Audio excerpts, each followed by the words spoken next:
2024 meeting of the Westfield, Washington Township Plan Commission to order. If we can start by staff confirming the presence of a quorum. Mr. Bunkefus? Present. Mr. Horke? Here. Mr. Khan? Here. Dr. Keene? Here. Mr. Maui? Here. Mr. McCarty? Here. Mr. Mooney? Here. Mr. Neal? Here. And Mr. Woodward? Here. We have a quorum.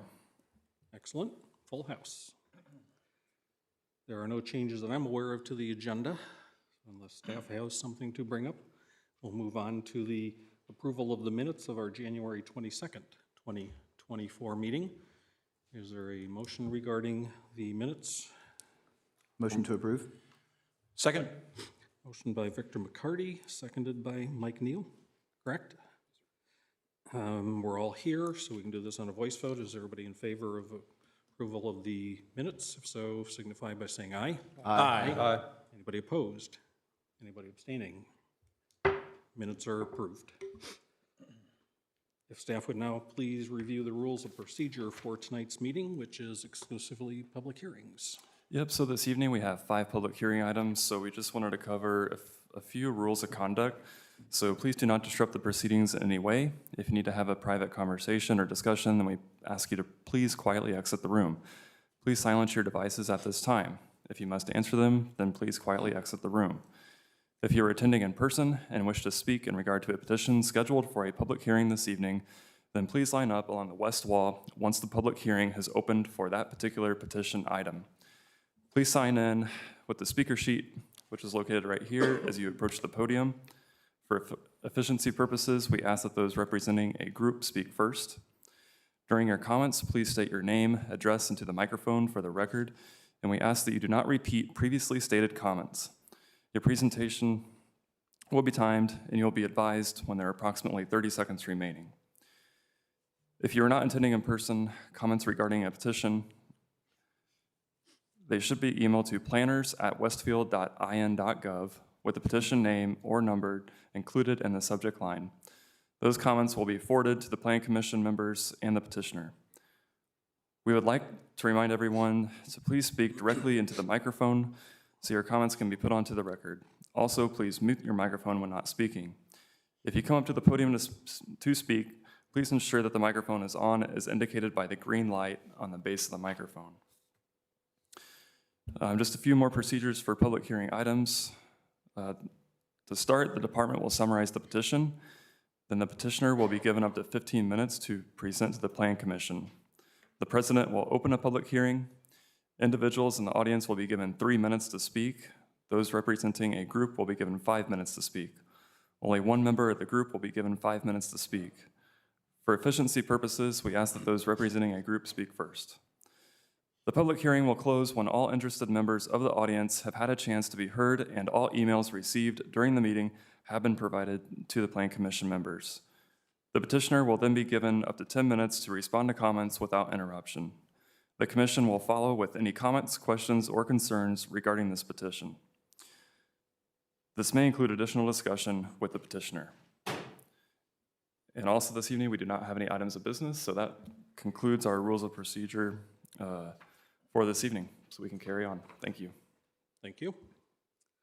As indicated, we have no consent or items of business, so we will jump right into public hearing items, the first of which is petition 2306-PUD-07, Clayborn Farms, more commonly known these days as Kimblewick, Phase 2 PUD. I will add one more word to the procedures for tonight's meeting, since we have the potential of virtual attendees, and there are 5 public hearings to try to make sure we minimize the downtime while we're waiting potentially for anybody that might be commenting electronically while attending remotely. Feel free to start typing now for any of the public hearings that you might want to comment on if you are attending virtually and have things to share so that we don't have to have so many dead times in the meeting. Moving on with Kimblewick. Staff presentation, please. Thank you, President. Members of the Plan Commission. For the record, Ryan Collingwood with the Community Development Department. The item presented before you this evening is the Clayborn Farms Kimblewick Phase 2 PUD. This rezone request is to establish the zoning for the extension of the Kimblewick by Delaware residential community. The subject real estate is about 16 acres in size and is located at the southwest corner of Town Road and West 156th Street. This item was introduced and publicly heard in mid-2023 while requesting an extension into this year on October 2nd of 2023. The item officially returned at its second workshop discussion on January 22nd of this year. This item is slated for a public hearing tonight and has been properly noticed and advertised. Staff has received 2 public comments in which are outlined in Exhibit 9, Public Comment Exhibit. John Dabashewitz, of Nelson and Frankenberger is here tonight to provide a brief presentation. He is available for questions and MI if you have any for staff. Thank you. Thank you. Mr. Dabashewitz. Can you pull up our slide deck?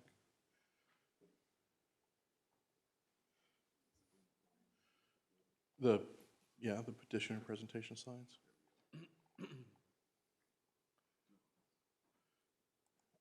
If this one doesn't work, which it does. Yeah, if we can just pick up one slide, I think, does that do it? Yeah, that'll do it. Good evening, members of the Planning Commission. For the record, my name is John Dabashewitz. I'm a land use professional with the law firm of Nelson and Frankenberger. We represent petitioner Pulte Group.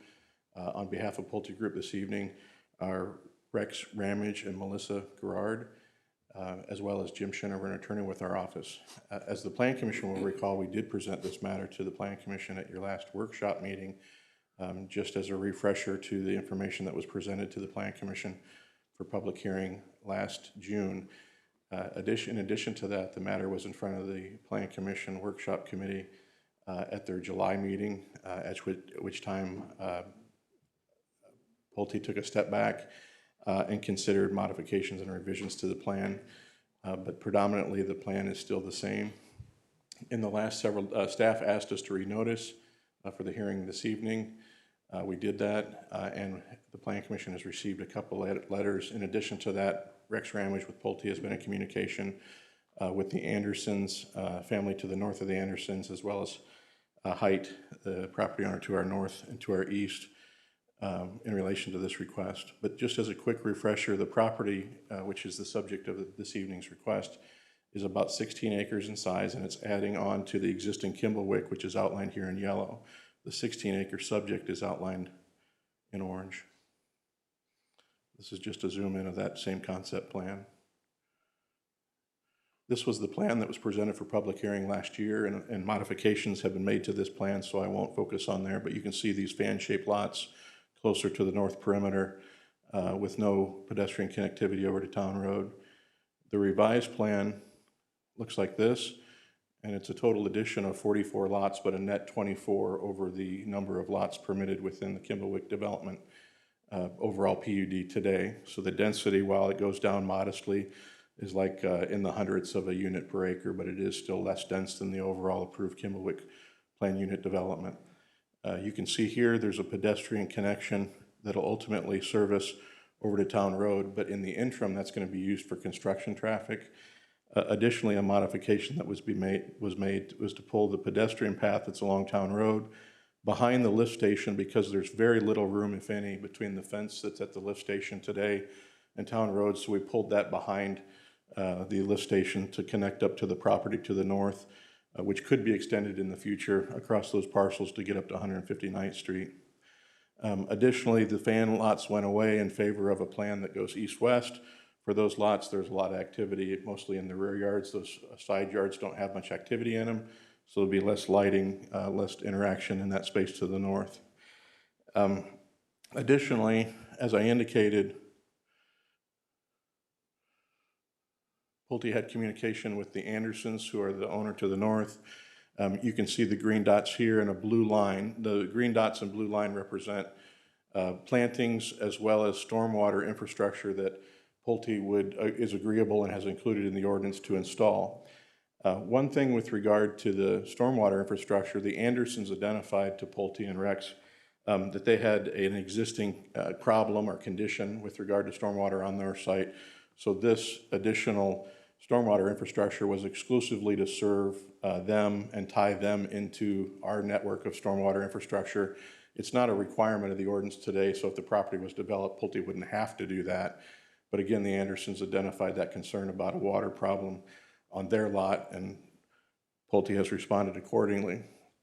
In addition to that, the plantings that are identified there was a study that was submitted to the Plan Commission by Judd Scott, an arborist, that recommended placement of those trees based on the photographs and open areas, as well as species type. The Andersons have requested, and Pulte has agreed, that we would ask for the Plan Commission's consideration this evening, allowing us to modify that, and that Pulte would agree to place trees at locations in alternate locations as to what's shown here, and alternate species based on the desire of the Andersons. So we would make that adjustment. We would ask for your consideration this evening, allowing that change to be made to the ordinance before it was considered by council. Likewise, there was a question with regard to plantings of individual species. Those would follow the ordinance. There's a minimum standard for shade trees at 2-inch caliper in size, and a minimum standard for evergreen trees at 6 foot tall at planting. So those would be 6 to 8 foot tall at planting. Additionally, it was brought to Pulte's attention. I'll go over this momentarily. This is the south perimeter between the existing lots in Kimblewick and these proposed new lots. The black and white illustration is existing plantings. The green is additional plantings that Pulte has agreed to make along that perimeter. But if we jump back here, you can see when we opened this up and made the lots east to west, at least some open space right here at the north end of both these cul-de-sacs. And Pulte would also ask for the Plan Commission's consideration to add a standard that would require 3 additional evergreen trees planted at the termination of the cul-de-sac to help screen additional headlights at that location as well. So those are 3 items: 1 with regard to location of trees on the Anderson lot, 1 with regard to the species of trees on the Anderson lot, and the 3rd with regard to additional evergreens planted at the north perimeter. We would ask for the Plan Commission's consideration of those items being added or amended into this request as part of a recommendation that we would seek the Plan Commission to make this evening. Additionally, there was concern or a mention made of the buffer along the north perimeter of the real estate. You can see it's identified as 85 feet minimum. Within that buffer today, there's a 20-foot wide easement that Citizens has for a force main that goes from Town Road to the west to get to the plant. There's an existing line constructed within that space, and the preserved trees are all on the north side of that, those trees that we would save, as well as trees that are on the adjoining Height and Anderson property to our north. We envision, or Pulte believes, that if the utility were to make additional improvements to that line, if they ever do in the future, that there's adequate room to the south in that 85-foot space to accommodate any staging or additional sewer infrastructure that would be constructed. And Pulte's asking to allow the preservation of those existing trees along our north perimeter to be part of their plan.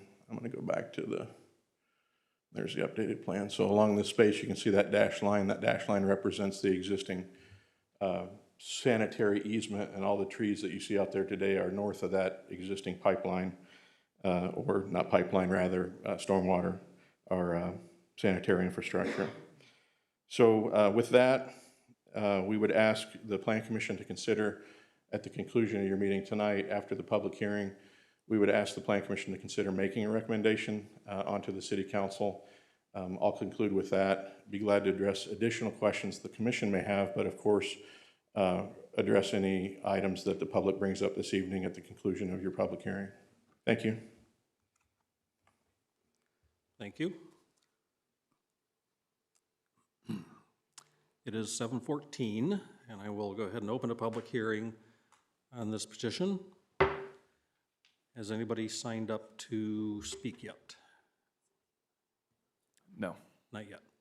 All right, so this is one of those dead times when we will allow anybody that has been attending virtually to start typing fast and furiously to planners@westfield.in.gov and let us know what your thoughts are, and if they're numerous, at least get us a note that you are planning additional thoughts for us. We'll hold for the time being.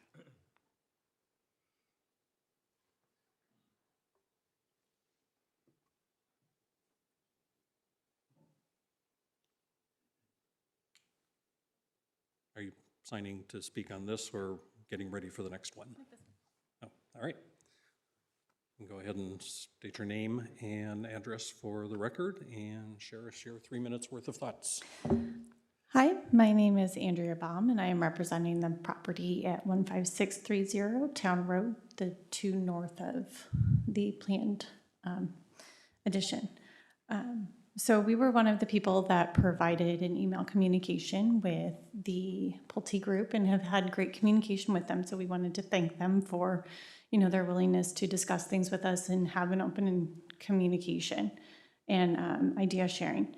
We did still want to mention that one of our questions was to increase, some of the buffer trees where the construction entrance is, just because our house is positioned behind the Andersons.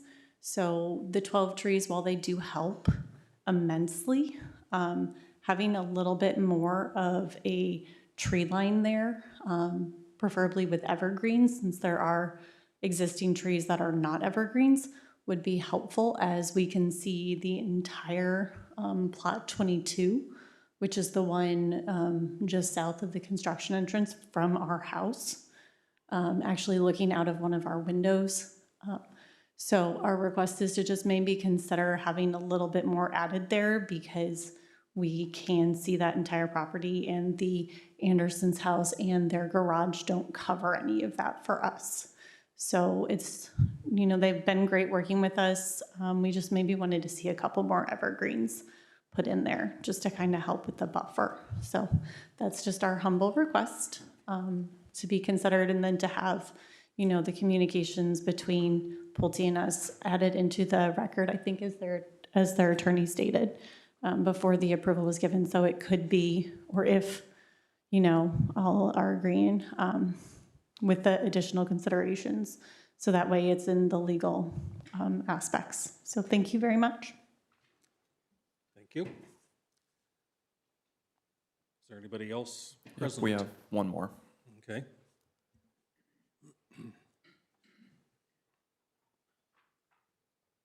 Patrick Heights, 2605 West 159th Street, the property just to the north. So I just want to correct a couple things. The property line, there's no fence there. The trees do go to the south, the old growth trees. If they ever do work on the pressure sewer line, those would be removed. I wanted to bring up this page. They did have a tree line here, and I don't understand why it was removed. It's going to give a good buffer between the north and the south and all these neighbors. This is one of the few times I think everyone talked about density, and the developer came back with an additional lot. They didn't lose any lots, and they removed all the trees. I spoke with Rex this afternoon. He said he was willing to put, I believe, 6 trees, 3 at each of the end of the cul-de-sacs. If it's different than that, please correct me. But I think it would be nice if we could run a row of trees across here for both the Andersons and my property. Thank you. Thank you.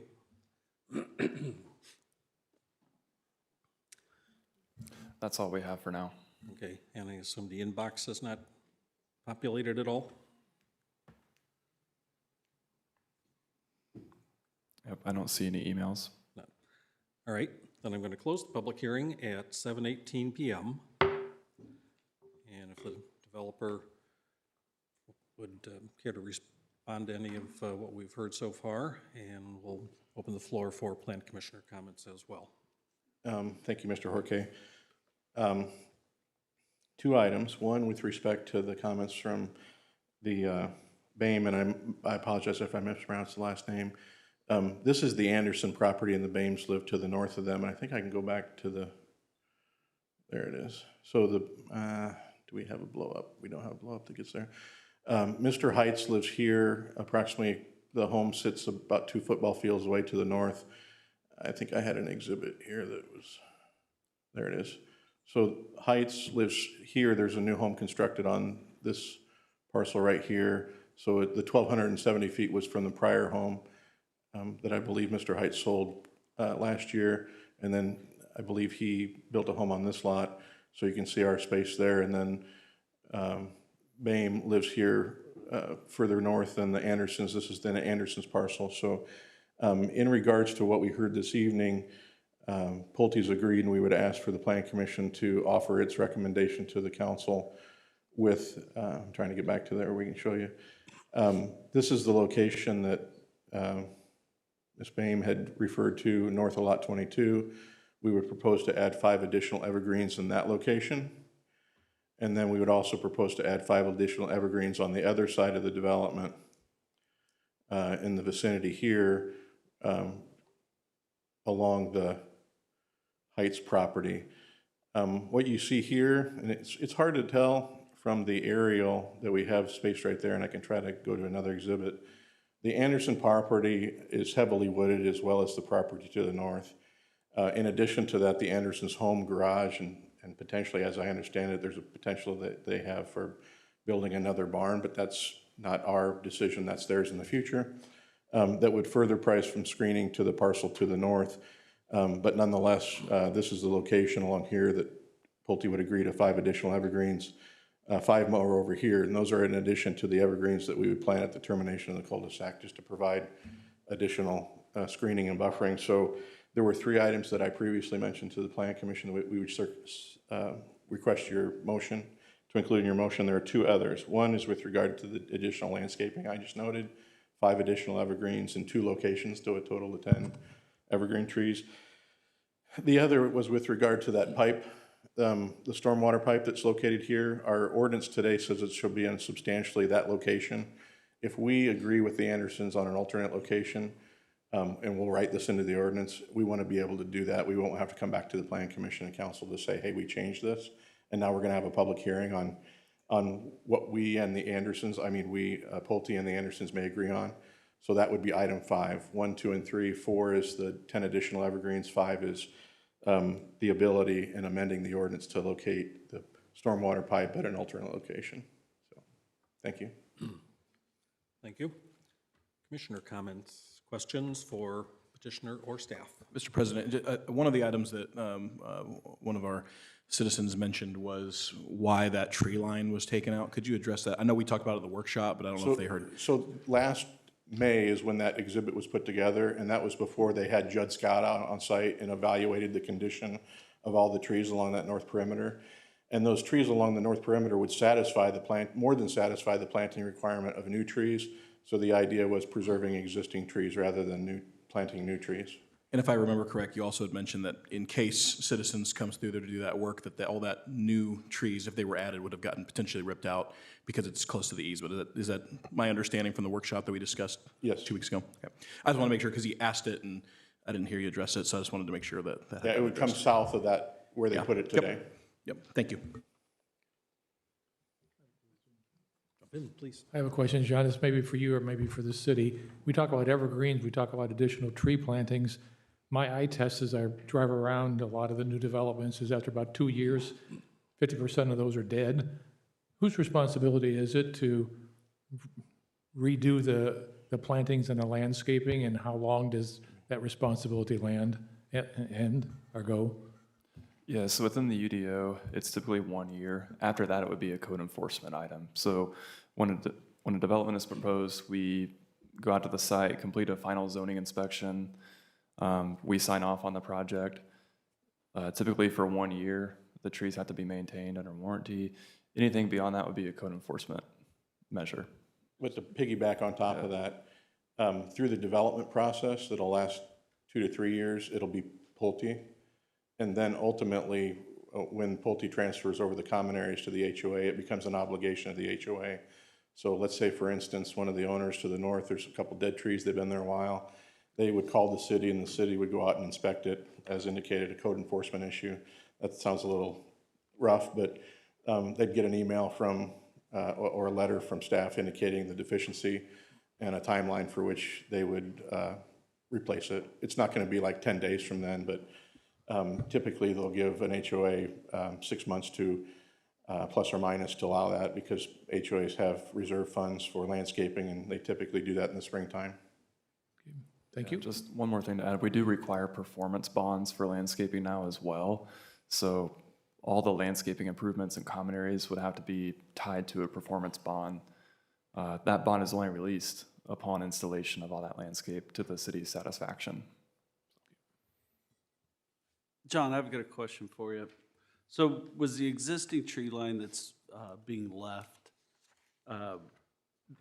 is the discussion is a perimeter buffer's not being required because of the tree preservation? Is that what's going on here? Yeah, yes. But there are no evergreens whatsoever along that buffer line, right? It's currently a mix. If you read the report They're from Judd, predominant, it's, predominantly yeah. shade and ornamental. If, and I don't know off the top of my head, how many evergreens would be required in that area if the buffer, I don't know how many feet it is or anything like that. And then how many are you currently putting in? If evergreens were planted rather than shade trees, I think the standard is 4 per 100 feet. And the proposal along there, which goes above and beyond the ordinance requirement for common area, because we have common area planting requirements at 10 per acre.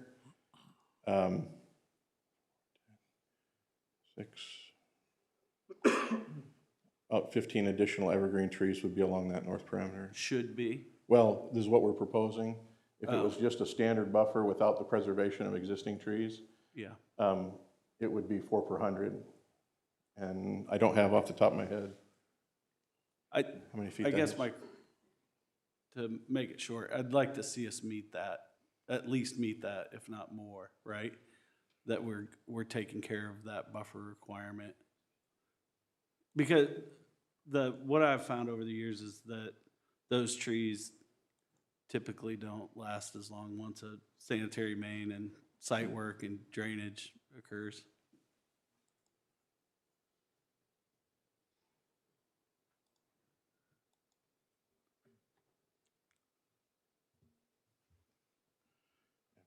Rex is doing some math. Thank you. You're welcome. Along those lines, real quick, is kind of the mindset with the evergreens that you had mentioned I think it's now 8 total that will be on either side of the 2 cul-de-sacs. So that'd be a total of 16 possibly of evergreens that would be planted south of where that initially proposed buffer would be. Yeah, so today you see these additional clustered plantings. Those represent trees that would be within the common area. So the additional evergreens that we talked about, the 2 5s and 3 at each end of the cul-de-sac, so that's 16 additional evergreen trees within that space. So I think 1, 2, 3, 4, 5, 6. I think that's somewhere in the neighborhood of.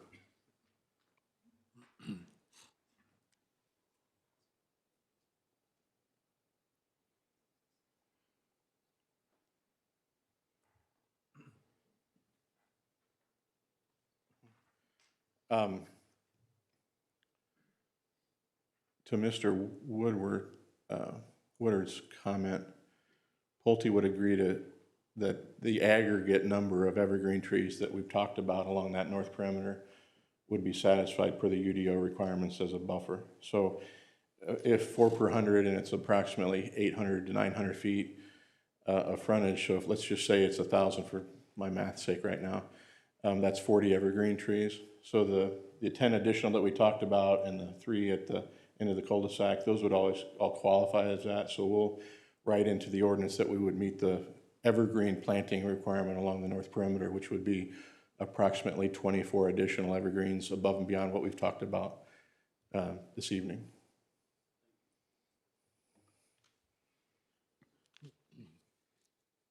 Any other commissioner questions or comments for petitioner or staff? I'll just say one more thing from our previous workshop meeting. Just again, the appreciation for working with the neighbors, being a good neighbor, you know, from whether it be the evergreens we were just talking about or that trail connection. I think that's huge, as well as with the Andersons and the sewer connection. So just again, appreciate you being a good neighbor. Thank you. A request has been included with this that we make a recommendation to council this evening, since they have been to multiple meetings and I believe are addressing all of what we have heard from staff and public. So it will be a little bit complicated in a recommendation, but if we're comfortable that we are at that point, we're looking for a motion with a recommendation to council. I'll make the motion with the, that we move 2306 PUD-07 forward with the addition of the agreed-to items that John stated during the workshop, public hearing. Chris, what are that? Okay, we have a motion from Dr. Keen, seconded by Chris Woodard, that encapsulates the discussion during our meeting of the additional items that have been agreed upon. If everybody is satisfied with that, if staff would please call the roll. Mr. Bunkerfist, Yes. Mr. Horke, Yes.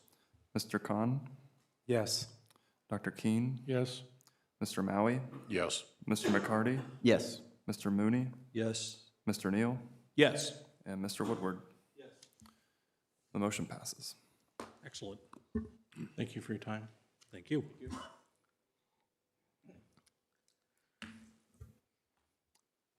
Moving on, our next public hearing is on petition 2401-PUD-01, the Urban Apples PUD Amendment 3. Staff can recap, and then we'll get a presentation if there is one. Before I start on this, is the applicant from Urban Apples here? Is there a representative? Perfect. All righty. So thank you, members of the commission. For the record, Lauren Gillingham with the Community Development Department. The item before you this evening is the public hearing for the third Urban Apples PUD amendment. This is much simpler than the previous two. This is a pretty standard signage amendment, clarifying the style of the main entrance signs and permitting a ground-mounted illumination as shown. Although there are measurements shown on this mock-up, this just applies more to the type and style of this sign. And the measurements and everything will be reviewed for compliance with the sign permit. We don't want to have to make the applicant come back if he, modifies the width of the crossbar or something. The applicant is here tonight to answer any questions. And finally, if the commission is so moved, you may vote to waive the workshop meeting and forward a recommendation tonight. Okay. Is there any presentation from the petitioner on this? You don't have to, that's fine. Just offering you the opportunity. In the absence of that, there is a public hearing requirement at 7:33. Public hearing for this is open. Reminder, if there is anybody attending virtually, planners at westfield.in.gov is where to email quickly your thoughts. Has anybody signed up to speak in person? Yeah, we have no one signed up at this time. Okay. We'll give it a minute to see if anybody is out there listening and attending virtually, to give them an opportunity to get us an email real quick, and then we will move on.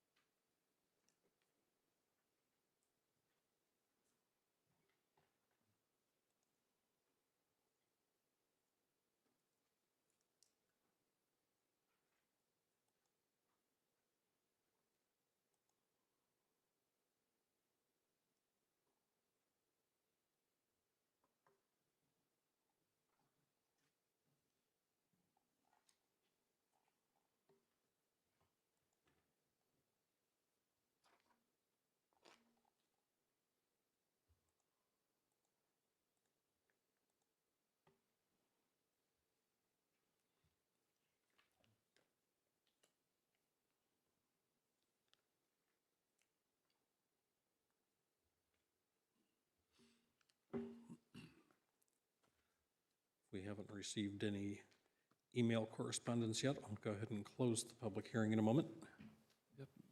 No emails. No emails. All right. Closed public hearing at 7:35. Are there any questions or comments for petitioner or staff from Plan Commission members? And if there are none, we can waive the workshop meeting by a motion and a vote of the membership. I'll make a motion to waive the workshop rules of procedure. Second.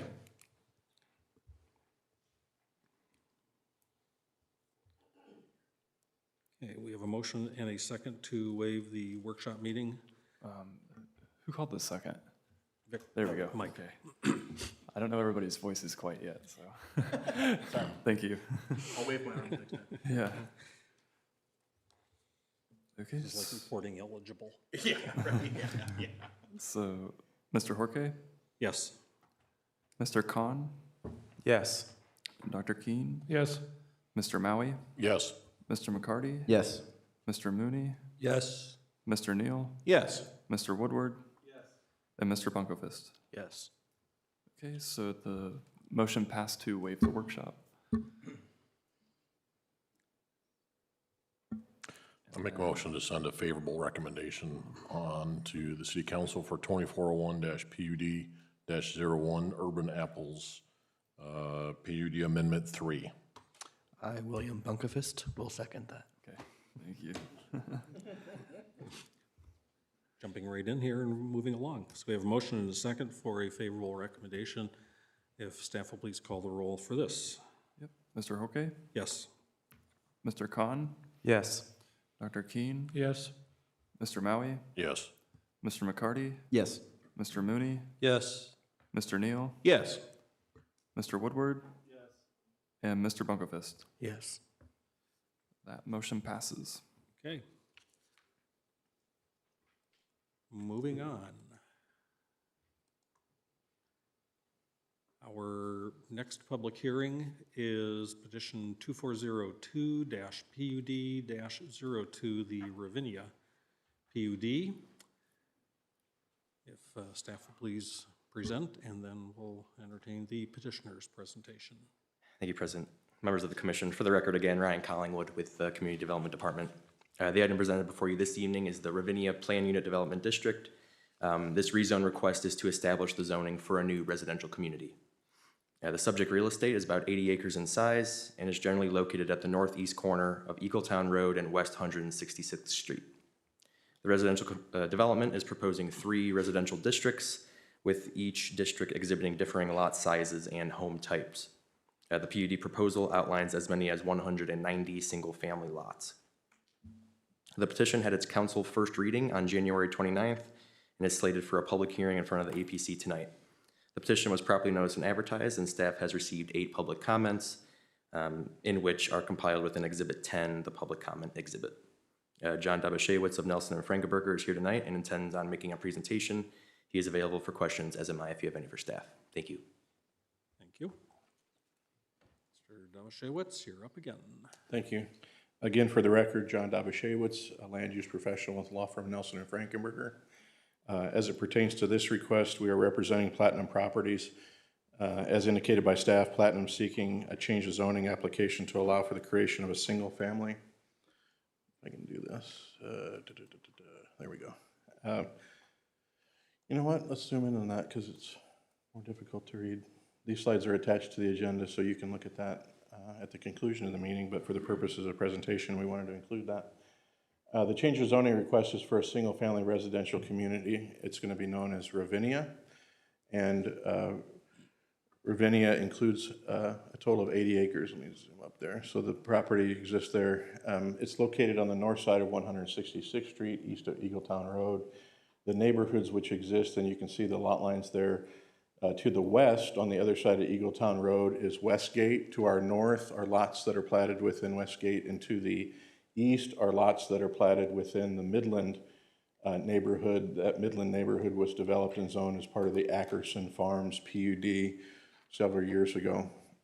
The real estate's currently used for agricultural purposes and is situated adjacent to the neighborhoods I just described.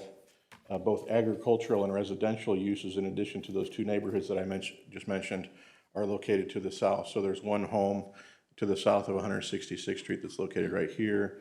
The other properties are agriculturally used. And then there's a pocket here of approximately a dozen homes that exist across Eagletown Road, many of which attended our neighborhood meeting, which we had last week. The Ravinia site is an infill site that's centrally located within a space that's identified as new suburban as a land use designation in the Westfield Comprehensive Plan. So I know many of the Plan Commission members are new. If you have an opportunity to review that document and identify any questions you might have when we get to the workshop meeting next month. But this site, along with all properties in probably a half-mile vicinity, the area that's identified for rural southeast is about a half mile removed to the, a half mile to a mile removed to the west, and everything to the south down to 146th Street, with the exception of commercial development along 146th Street is part of that space. This is just another additional context exhibit to kind of place things in one more time. Oh. There we go. So along the north perimeter, that exhibit is State Road 32. Ditch Road, again here, Ackerson Farms or Midland, adjacent to us to the east, Ravinia proposal here, all of Westgate. These are lots that were developed within Northwind, adjacent to the golf course. Derby Ridge, Bordeaux Walk, recently developed, and then other older neighborhoods, Maple Knoll, Keeneland, Sonoma, developed further to the east. But this just gives you an idea of that infill space and how Ravinia is juxtapositioned adjacent to those existing developments. This is the proposed concept plan for the Ravinia community. There are proposed 3 districts within this space. To the north, you see that light yellow color. That light yellow color would match the development standards for lots to the north. There are 2 stub streets within Westgate, you can see right here, that this would connect on and complete that street segment. If you look, I think it's almost the last page of the ordinance, there's a street cross-section that we would also employ there, which matches the street cross-section within Westgate. It would only apply to that space. The rest of the development would conform with the current Westfield UDO standards with regard to the street cross-section. It's not a pavement thickness issue, that's all the same, it's just a different cross-section. I think it's a 30-foot back of curb to back of curb rather than 32, and it made sense to us for that area to match to the north. The lots here in the middle are a little bit larger in size, and they're consistent, actually a little bit larger than the lots within Ackerson Farms over here to our east, larger than the lots within Westgate that exist today across Eagletown Road. Total of 190 lots as a maximum are proposed. Single-family homes are the only type that are proposed, while Ackerson to our east and Westgate to the north and east also include townhomes. This would be exclusively single-family detached dwellings on individual lots. The final lot type, the brown-colored lots along 166th Street here, are intended to carry on the plan that was implemented as part of Ackerson to have larger, quote-unquote, estate lots along that north side of 166th Street. So the frontage place that you see here today that terminates at our east line would ultimately connect on to the frontage place within the Ackerson development. Due to this transitioning and design, the density of Ravinia, this proposed development, is considerably less than the adjoining Westgate and Midland. And as I've identified there, it's about a half unit per acre less than Westgate and about 1 home per acre less than Midland. And you might ask, well, what does that mean in general terms?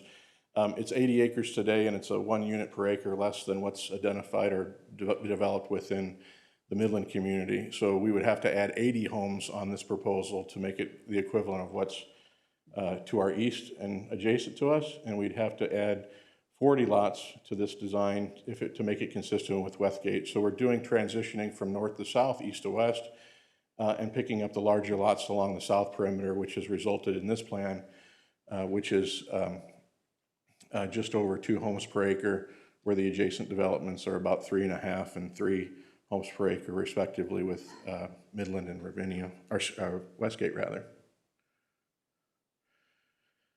These are exhibits that are also included as character illustrations in the PUD. It's anticipated that home values would be $325,000 to $400,000 in that northernmost area. In the middle area, high 300s to $500,000, And then those lots along the south perimeter, those estate lots, would anticipated to be 600 plus. Lennar is the proposed builder within this space. And in addition to that, also included in our ordinance are architectural guidelines or standards for the benefit of the public and the Plan Commission. Most, if not all, the plan unit developments that the Plan Commission would see incorporate architectural standards that are above and beyond what's required under the UDO. Today's UDO has provisions that specify design requirements in particular for lots that are along the perimeter of the development, but don't oftentimes address anything that's on the interior. So our architectural standards, which are proposed, address all lots within the community, not just those that are along the perimeter. And finally, with regard to amenities, the Ravinia PUD has walking paths. Let me see if I can mark those out real quickly. There's walking paths here that take to the north side. There'll be a walking path along Eagletown Road, of course, along 166th Street, additional walking paths that help connect everyone. This is a blow up of that amenity space. It includes, at a minimum, a pavilion area, as well as a bathhouse with bathrooms, pool, actually a couple pools, a wading pool and a larger pool, playground, all of which are identified here. These are actually exhibits that are included in the PUD for reference by staff. That's what we're showing you. That's what's going to get built on the site, or something that's substantially similar to what that is. It might be a different color, it might be a different roof line, but it's substantially similar to what you see there, and would be reviewed by staff at the time of permitting. This is just our last slide. I'll bring that up for questions and answers. This is the concept plan, and this is the area exhibit, area A, the smallest lots to the north, the mid-sized lots, and then the larger estate lots to the south. You pick it up here in the concept plan, but this boxes out and shows you a little better idea of where we're doing tree preservation and other things, because it shows that underlying aerial below it. So with that, I'll conclude. Again, wanted to note we did have a neighborhood meeting last week. As staff indicated, we have 8 communications from the public. I'm assuming you'll get more comments tonight. Between now and the workshop meeting, we'll take all those comments into consideration and come back to the Plan Commission with responses to all those items. I may go into more detail at the conclusion of the public hearing on those items, because we have some responses tonight for a few of the things that came up, but we'll diligently work towards addressing input we receive from the council as well as the public, and then anything addition to that from the Plan Commission this evening as we work through this plan with the Plan Commission at your March workshop meeting. So with that, I'll conclude. Thank you. Thank you. We will move on to the public hearing. Open the public hearing at 7:48 p.m. Do we have a list of people who would wish to speak? Is there anybody that is intending to speak for a group? So we are all individuals. We have a 3-minute time frame. Yep, so just a reminder, if you'd like to speak on this item, feel free to line up on this side of the wall over here and just make sure that you put your name and address on the sign-in sheet here. Thank you. Thank you. Hey there, my name is James Ratliff. I live at 2068 Rowena Lane, which is actually Westgate, right next door. So essentially, the reason why I came here is I feel like these kind of low dense, or these dense communities, there's a lot of them. There's not a lot of these communities that are kind of between this, which is, there's 181 venture homes, which is Lennar's, outside of a townhome. It's their lowest cost house. And then you get the 9 estate lots, which I feel is what people are there's not enough of. And what Lennar does good is they have a cornerstone collection, which is actually between the venture collection, which is the 2 yellow, and I guess the estate collection on the bottom. I know way too much about this because I got 2 kids and we're trying to move into a bigger home. So, but essentially what I'm saying is I'm I was really disappointed to see this. It's a great piece of land. I actually drove by it, saw the sign first time here. And I'd really like to see neighborhoods that are, that you really want to live in. Think of like the Bank Creeks, the Fisher Homes, Oak Manor one. Lennar's doing a great job at Aberdeen. That's a nice community. And I'd like to see more of those between the two-car garage kind of boxier houses and then your Chatham Hills, kind of those little bit nicer. And I feel like this is a great area to do it. So I'd really like to see bigger lots, some corner load garages, and I think that keeping the low density at the top makes sense, especially knowing what's on the top there and what's around. But I think as far as the rest of it, bigger lots and a step up on the collection and more of the brown too. So more of Cornerstone, maybe a half and half, and giving some larger options. I'd like to see that. Thank you. Next speaker. Good evening. My name is Laura Donaldson. We're at 16736 Eagletown Roads. We're right here facing this area B. And they showed you the houses that's going to be in that area. But what they don't show you is kind of the backs of the houses, what we're going to be looking at directly from our front window and front door. A whole lot of siding. And they said they're going to put trees up there, but they had that walking path. So there's not going to be much of a buffer of what we see. And they're saying that the price point is $375,000 to $500,000. So neither the backs of these houses with all the siding and those price points are even near comparable to what some of us are right in here. They got the state homes here. All of us, even down the people down along this road, would like to see estate homes not only along here, but at least right in front of our homes to protect our values. But we'd also like to see larger lots. Even with these estate homes, what they call, are not very large lots, and the estate homes that they showed you, I think they said around $600,000 range, still the backs of those houses are a whole lot of siding, and there's probably a 4-foot wall of brick at the bottom of the house, but that 4-foot brick of wall is nowhere comparable to a lot of our houses in this area. So we would like to see at least the first level of these houses, the estate homes facing us, to have the brick on that first level elevation to be comparable to our house and be compatible. It'd be more compelling for us to look out to see a brick home instead of all the siding. So the bigger lots and the less density would fit more into the city's comprehensive plan for the southeast area or southwest area of Westfield, which calls for a need for conservation subdivisions. And as Scott Willis had quoted in the current Westfield 9/6/22, everything we do, if I'm mayor, will be unique to Westfield, will improve our connectivity of residents without diminishing our culture. So I don't want to make him renege on his campaign promise. So we need to be a little more unique and be respectful of those homeowners in that area. Lastly, Lennar is the builder for Westgate. And I can give you several examples where they reneged on some of the approval conditions in this neighborhood. And then, so there's no accountability, there's no checks and balances, they just do what they want and they get away with it. And then we ended up with lower quality homes and less taxes for the city. So with all you being new to the APC, we'd just like to see some positive changes, starting with the longtime residents and our homes being respected and the developers up in their game so we can keep a community that we're proud of. Thank you, I appreciate it. Thank you.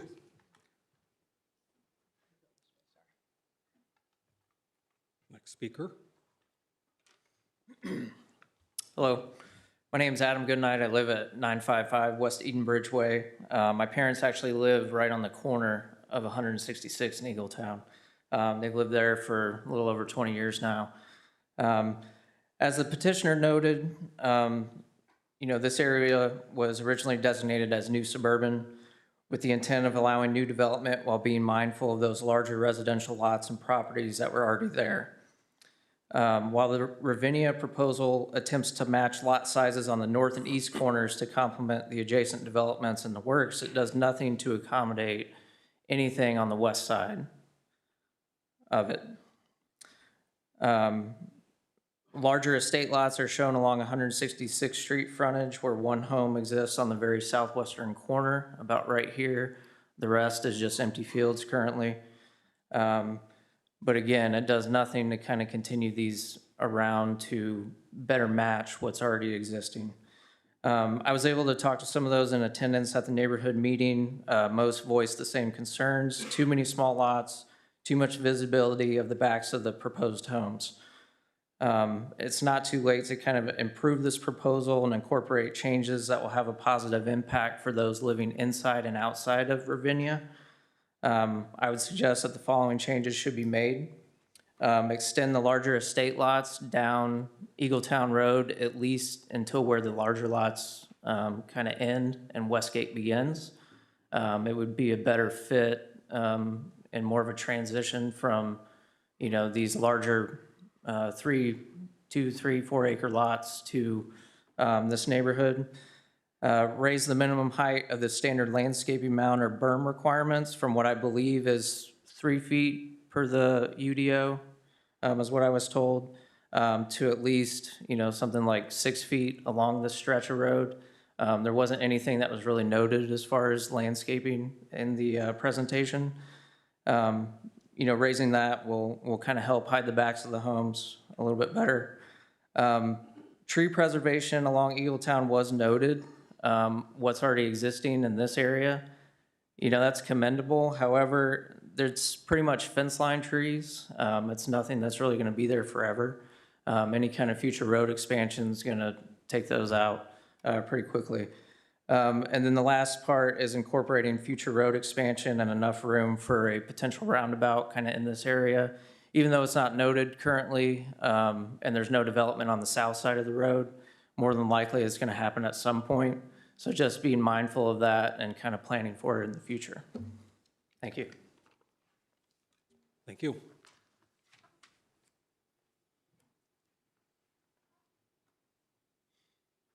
Good evening.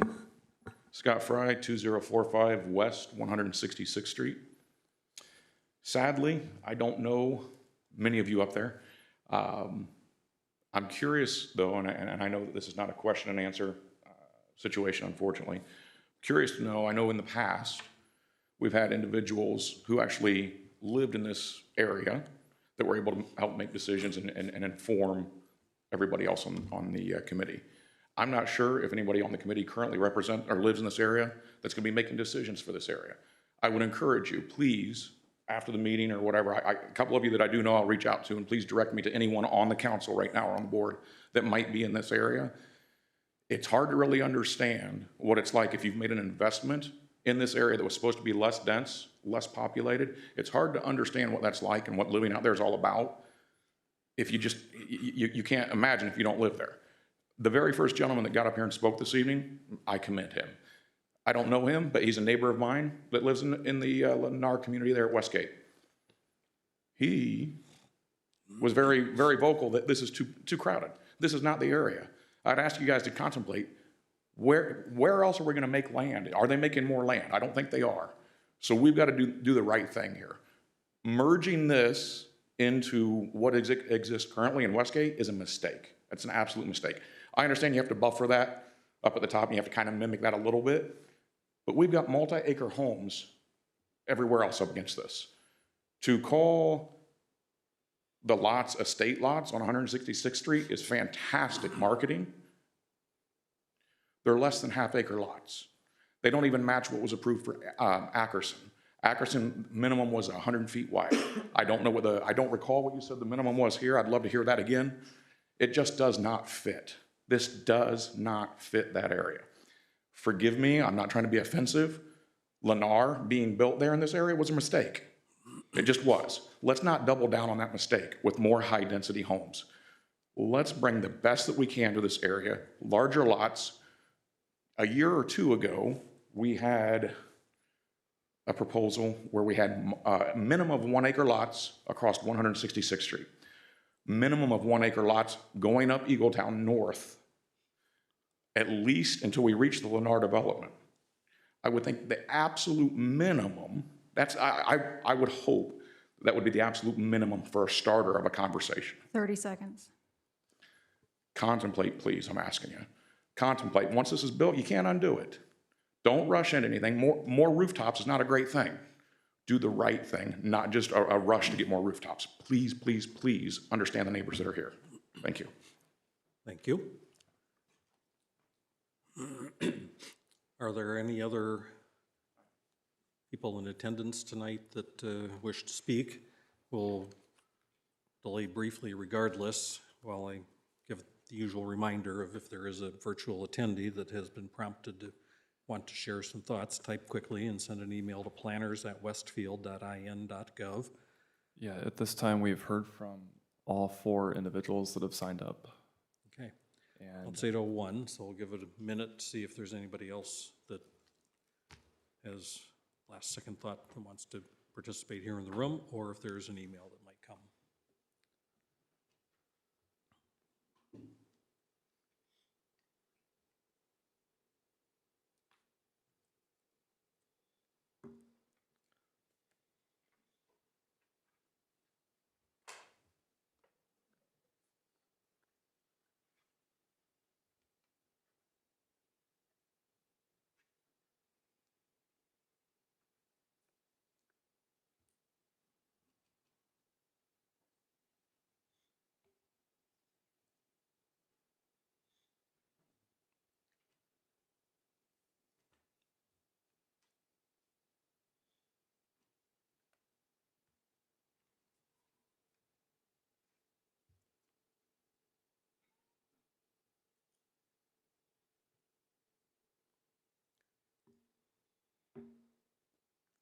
If someone could check the inbox. yeah, we have not received any emails. Nothing new. All right. It's going on 8:03, not quite there yet, but I'm going to go ahead and close the public hearing. And if the development team would like to take the first opportunity while it's all fresh to address anything that they've heard in tonight's comments. Yes, and in addition to those who spoke tonight, there were 2 or 3 other families who issued comments in writing. One, I think there were 4 or 5 different letters from them regarding stormwater management, as well as the extension of sanitary sewer. Platinum Properties is looking into both of those items, more so the extension of the sanitary. We'll have to pick up stormwater throughout our site and receive it from Eagletown Road and pull it into our system. We're also we reached out to citizens and find out where we would propose to install a manhole that would serve that area. And let me be specific, there would be a manhole on the east side of Eagletown Road that would serve that area on the other side of the development. It would be the responsibility of those owners on the west side either to band together as a group or individually to access that sanitary sewer at that location. A couple of the other items that were mentioned with regard to project architecture, both Lennar and Platinum will take those seriously and address those at the workshop line by line about what their comments were, whether we can enhance the rear of dwellings and face additional dwellings. I think the one individual who spoke, I think she lives in one of these houses along here, and Paul's already tasked his team to come up with a plan that extends these larger lots along this, and the plan that they're looking at today would have those front towards Eagletown Road like these do along 166th Street. But nonetheless, today, what you don't see along there, you see a little darker green line. And when we originally reached out to the city, our proposal was to preserve that old fence row that was along the street frontage, and it's very close. If you've been down Eagletown Road, there's not but a couple feet between the pavement edge and where those trees are today. The city has instructed us that they want that removed because there's going to be a requirement for potential road widening. as well as a stone shoulder, so you've got more pavement for vehicles to travel that space, as well as a stone shoulder that's typical of the city standard. In addition to those, so when you remove that, you've got your existing pavement edge, you've got about 15 feet of lawn area, then you've got your trail. Beyond that trail, the standard in the ordinance today is for a 3-foot mound. If you drive Eagletown Road today, you won't see that along this Lennar frontage or Westgate frontage on the other side of the street, because the standard was different at the time that was developed. The minimum standard under today's ordinance is a 3-foot mound, so it'd undulate 3 feet plus, and would be planted with 4 evergreen trees, 3 shade trees, and 25 shrubs every 100 feet. So we're talking about a half a mile of frontage along that. There would be a buffer today along that frontage. So I think it'll be beneficial, and we'll prepare an exhibit that illustrates a cross-section of that so you can see what it looks like for vehicles traveling along Eagletown. Not that we're not going to look at, we still will look at architectural standards along that perimeter, whether those homes would face Eagletown Road under the plan I described, or there would still be larger lots that back up to Eagletown Road. Platinum is taking a look at both those items. One of the other letters from the neighbor was regarding what road improvements are going to be required, if any. We can address that in detail based upon Public Works, what they've conveyed to us already. And I think they also shared that the other people who shared comments to the Plan Commission shared comments about can we look at a better transition along their frontage of Eagletown Road. So, and that's what Platinum Properties is currently undertaking. One last item that's just I would ask staff, there was a comment made about Lennar. I would ask staff to report back to the Plan Commission at the time of the workshop meeting whether or not Lennar is in compliance with the common areas and the other items that have been referenced at tonight's meeting. In the event that they're not, or they're out of compliance, we would ask that the city take that up with Lennar. That notwithstanding, I reached out, or Paul reached out rather, last week to Keith Lash at Lennar, and Keith said specifically regarding the reforestation areas that are at the south edge of the development, which I think some people are most concerned about because it's going to take some time for that area to mature into a reforested area. Lennar indicated that it would be amenable to offering additional plantings within that space, even though it's not part of this development, in order to satisfy concerns that have been mentioned to the Plan Commission about that space within their development. That's kind of a side issue. And I'll ask Keith to write you guys a letter, and we'll present it at the time of the workshop meeting so that you know what Lennar can do to address that concern that's been brought to their attention. But they believe that they're in compliance with the requirements of the ordinance and have met those with regard to the Westgate PUD. But again, I would ask staff to audit that and report to the Plan Commission on those issues. So we're kind of separating out what's, we're still answering the questions that have been asked by the public, but we're kind of separating that discussion out from this proposed PUD. Address landscaping, and we'll come back with a cross-section. A lot revision that we're currently undertaking. We'll present that at your buffer, at the workshop meeting, but be also glad now to receive comments and questions from the rest of the Plan Commission so we can take those into consideration. Like I indicated, we've went out and sought input from the council at and before its introduction. And we had our neighborhood meeting last week where there was a lot of dialogue. People who spoke tonight. Now we're going to incorporate Plan Commission questions and comments and start the process of digesting all those at your workshop meeting to where we can make revisions that satisfy the Plan Commission and ultimately the council. Okay, thank you.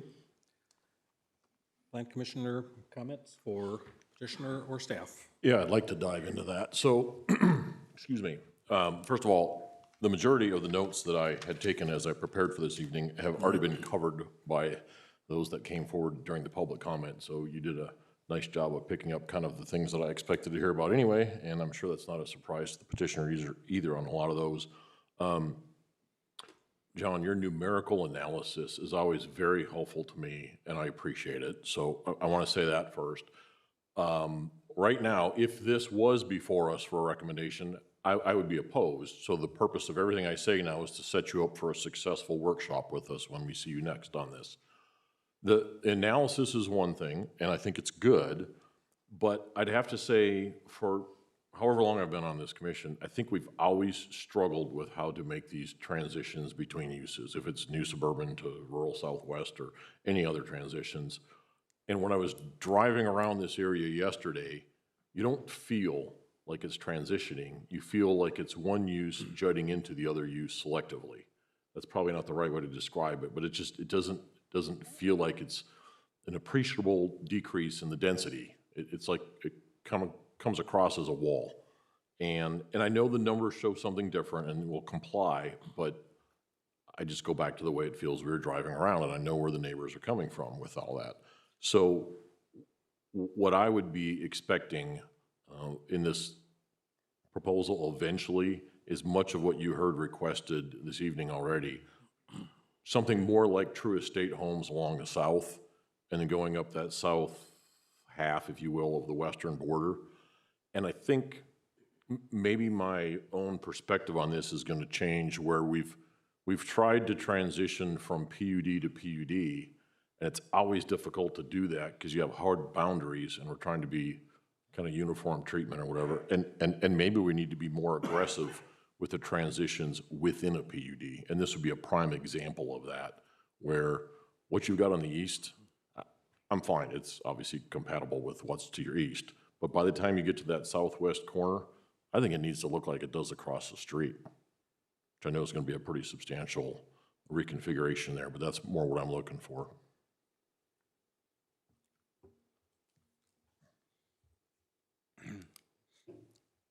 Other comments? Yeah, Chris? if you look in the comprehensive plan, in the development policies, where it says applies to all new. Chris, sorry, could you pull your mic forward to you a little bit? Oh, yeah, I'm sorry. Struggling over here, but Yeah, thank you. sorry. We're in development policies, which applies to all new suburban. The first bullet point is ensures the new development occurs in a way that is contiguous to the existing development. Echo exactly public and your comment, Andre. The one that I love and that you did do on the south side is design developments, such that the backyards are not adjacent to collector or arterial streets. Again, echoing it, but it's right here in the comprehensive plan. So I heard you loud and clear too, and you guys are gonna work on that, so I'm just reiterating it, and thank you. For my own edification, I come from a BZA background, so I have a little different. Could you provide some pictures? I know there was someone had printed a picture of the back of probably a similar home. You know, you have the concept art here in our exhibits, which is incredibly helpful. It'd be helpful to maybe be able to see the back side of that, just to put the comments together when we talk about through the workshop. It would be helpful for me to kind of get a visual of that. Thank you. I'm sorry, I just want a couple things. One, that the lady who spoke mentioned that there were a number of violations that Lennar had made in, I think, Westgate, not followed through on promises that were made. I would just like to encourage her to submit those to staff so they can investigate, because John's asked them to investigate. Because if somebody's making promises before us and don't follow through, we need to know that. And so I'd like to see those in writing. The other, I guess, is a request more than anything else.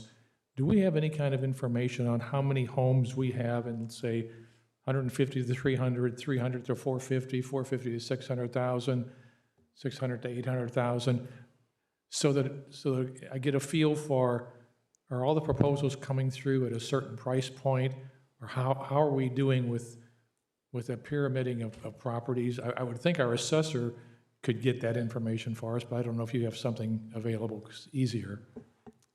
Yeah, I mean, we certainly have data on assessed value. The problem kind of comes when you look at the difference between assessed value and sales price. But yeah, we could certainly provide that data for you. Okay.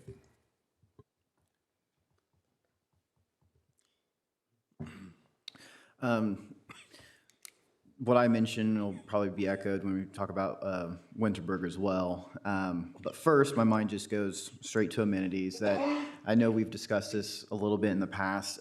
I would like to see a comparison of when you are wanting to put in a pool versus just a meeting house, what might be the cost analysis on the benefits between, is it more expensive in the long term for the HOA members for pool maintenance or maintenance-wise for a meeting house? I just know that with the changing of the times, there's, different wants and needs.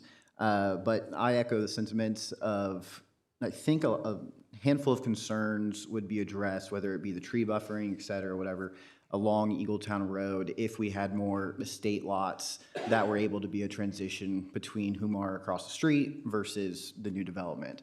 And then this also will be addressed when we talk about Winterberg as well, just infrastructure, making sure you work alongside the city of what the future plans are within Eagletown, if there is indeed a possibility of a roundabout down there at that T, what that looks like, and just making sure we're not being cumbersome for future type of infrastructure improvements. I think majority of my other thoughts were covered by either fellow members or the public, so thank you. Go ahead. While echoing everybody's thoughts, this is more of a clarification question they don't have to answer today and can be worked out in workshop. Excuse me. When driving out there yesterday, I really liked kind of the tree configuration on the property already, and I see some preservation of the landscaping that's already inherent to that surrounding your drainage system. I would just like an overlay of what, if anything, will be disturbed of the existing trees that have been there for many, many years, right? So again, something for a workshop. I would appreciate seeing that.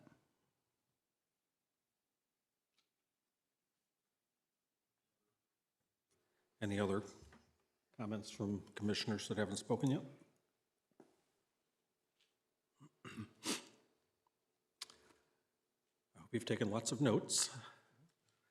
Is there anything further that you've heard that you feel like you need to address tonight, or are we looking forward to the workshop meeting in March, probably? We'll coordinate with staff the comments that we received tonight, as well as those from the public, and so before we get to the workshop, we'll have a package at or before that agenda that goes out to the Plan Commission that'll highlight and outline all the adjustments that are proposed at that time for your consideration, so you'll see it in advance of the meeting. Okay, very good, thank you.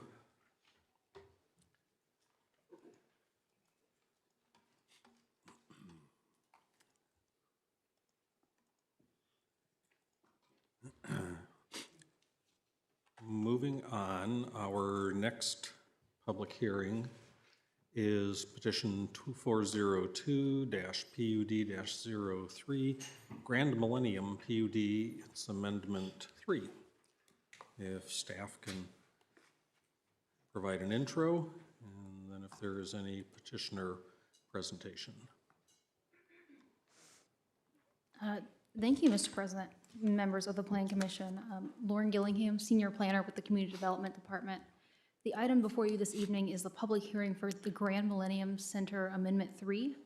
This request is to add the Haybig parcel, this parcel on the screen here, to the Grand Millennium Center PUD, which is, as it currently exists, is this large property to the north of the Roush complex. So yes, so to add the Haybig parcel to the Grand Millennium Center and generally set the stage for the extension of Westfield Boulevard further south, so it will eventually meet up with Lantern Commons. A neighborhood meeting was held last week, which generated some very good discussion. That is included as an exhibit. I also emailed you, kind of last minute, the public comment that we received. Staff has requested the applicant remove the standalone multifamily use and add a 40-foot preservation buffer on the southernmost property line, which he has agreed to do. The commission is free to make their own requests or expand on my request if desired. If satisfied with the discussion tonight, the APC may vote to waive the workshop. In early discussions with the applicant, staff did say that if the standalone multifamily was removed, staff could be amenable to recommend that, but completely up to you and your discussion tonight and the comments that we get. happy to answer any questions. And I see the applicant in the audience, and I'm sure he wants to speak. Thank you. Mr. Dalton.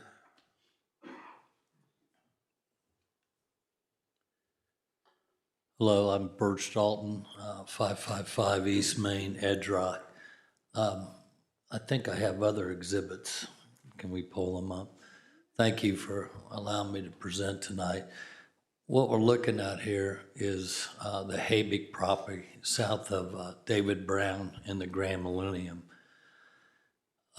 If you look, excuse me, right here, these two homes were at our neighborhood meeting, and the design of the road is already underway with the city. Michael Pierce and Jonathan Nail are doing it. As you recall, I donated all the land for the Westfield Boulevard up here when we closed on it in 19. So as we come down, it'll probably hug here and then radius over. And if you look at the 161st and take out these, because the concerns I had going into it was obviously maintain a nice thick buffer here to protect these homes, but this cul-de-sac with these two other parcels here, creating a real nice buffer, and as city designs it, putting in good landscaping. We hug the road here, and then if you look at the road that the city already has a substantial investment in, besides up here, I'm sure they got a road impact fee agreement with the people on 161st Street. And I think how they treated the trees down there has created a lot of concern and animosity, you know, and if anybody knows me, you know, being a good community developer is the way I've always been. In fact, all the deer that have been chased off this property are at my office now. So, but we'll take care of here easy. The 40-foot buffers, you know, is something I can easily agree to, but you have to understand the city controls the design of that road. The other bottleneck we have is right here between Roush and here. It's about 120 feet. So if you look at the width of here to here, we'll probably have to negotiate with Roush a little bit to get a piece of his to make it work. But I think, you know, this has been on the thoroughfare plan since 2011. And if you look at the success of other cities that have 31 going through it, they each have their Illinois and Penn Street or Meridian Street parallel to the transition road or the highway. I think it behooves us to move quicker on this with the 32 work coming up, you know, 24, 25, 26. This would be a great bubble reliever for Union. So the 3 or 4 concern was protecting this cul-de-sac, which I think the city will do nicely here. You know, they obviously have to acquire these 4 lots. The buffer, the 40 foot's no problem. Getting rid of the standalone apartments. We used the bubble plan that we spent, you know, 3 of you were on APC for the last couple of years. We spent a long time on the Grand Millennium. So what I'm asking is to add this into it. I have no immediate users for this property. I'm more concerned about getting this road in, you know, to help the downtown and help the Grand Millennium. You'll see we had a lot of momentum on the north side. I'd like to start that momentum on the south side of up here. And this road's a crucial part of that development. So with that, I think we comply with the issues from the neighborhood meeting and from the letter. And I would respectfully ask that you waive the workshop and a recommendation go to council to add this to the Grand Millennium. Thank you. Thank you.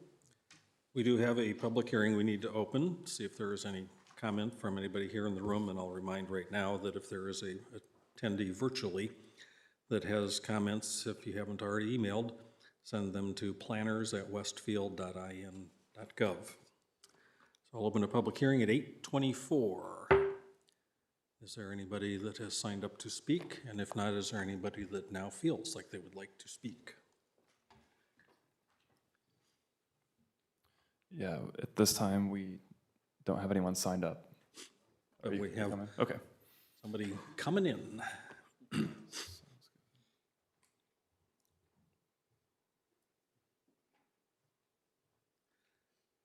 You can go ahead and make your comments and sign the sheet later if you would like. Or go ahead and sign quickly.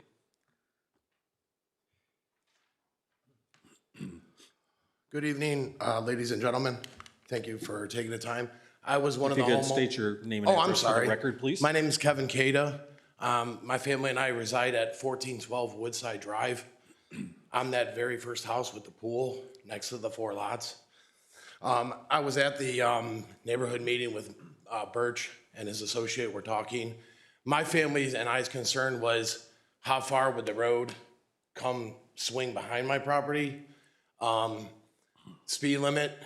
And obviously that's like some really nice woods, really nice buffer. There's a lot of land back there and good animals. My family and I live there and we watch stuff all the time. Our concern was how the road was gonna come through. Now, if that's the road, that's perfect. And how much of a buffer was gonna be there from the multifamily homes and how big were those homes? Were they apartments or residential or condos or whatnot? So our concern was behind my house there, how long the buffer was, but I think Birch established a little bit about how the road, my concern was how the road was gonna look and how it was gonna be. Privacy, I don't know if I'm gonna see headlights coming through my backyard. I do have a pool, I have a 6-foot fence, but you would still, my concern was how that road was gonna be. Thank you. Okay, thank you. Has anything populated in the inbox? No emails at this time. No. All right, there's been opportunity while the speaker was in front of us, so I'll go ahead and close the public hearing now at 8:26. I'm not sure if there's anything else that has come to mind for Birch to respond to, because I think we just talked about. Is there something else you, okay?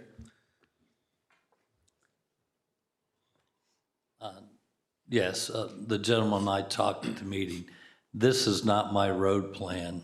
And again, the city will determine how to go about that. And there's a pretty good chance it will come down this way, then radius this way. So we will make sure both these houses are well buffered, because that is thick trees. They shouldn't be touched. The drainage, we're hoping to move over here to this huge detention pond, depending on capacity. So we shouldn't have a problem. Topo sets up pretty well. This is actually higher than here. So radiusing around it kind of makes sense. But as far as speed, I mean, we're gonna have kind of a chicane there, if you think about it, radiusing than here. Then, I don't know if you can pull up the lower 161st Street. I don't know, it's not on this exhibit, it'd be on GIS, but if you look at it, it has another radius going back the other way.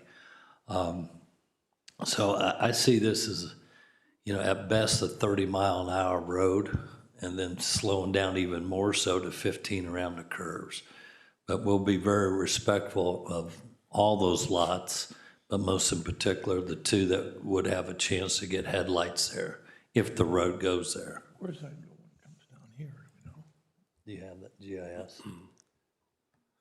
Do we have any idea where that road goes through the development that's being developed? Yeah, right I'm now? gonna show it to you on GIS, because it's a real slowed down. Here's the right-of-way that's on our GIS already. Right there. I pulled up the topo. I'll go ahead and turn that off. Yeah, I should have mentioned this in my intro, but that road design comes from my imagination and the Bill Canto submittal a couple years ago. It very well could be flipped or have a chicane or something. It's not yet been designed.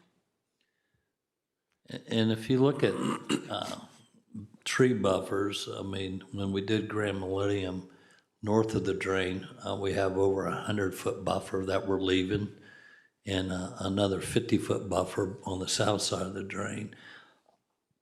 I can't tell you the setback rules from 31 with the road, excuse me, but it looks to me they get pretty darn close to it right here.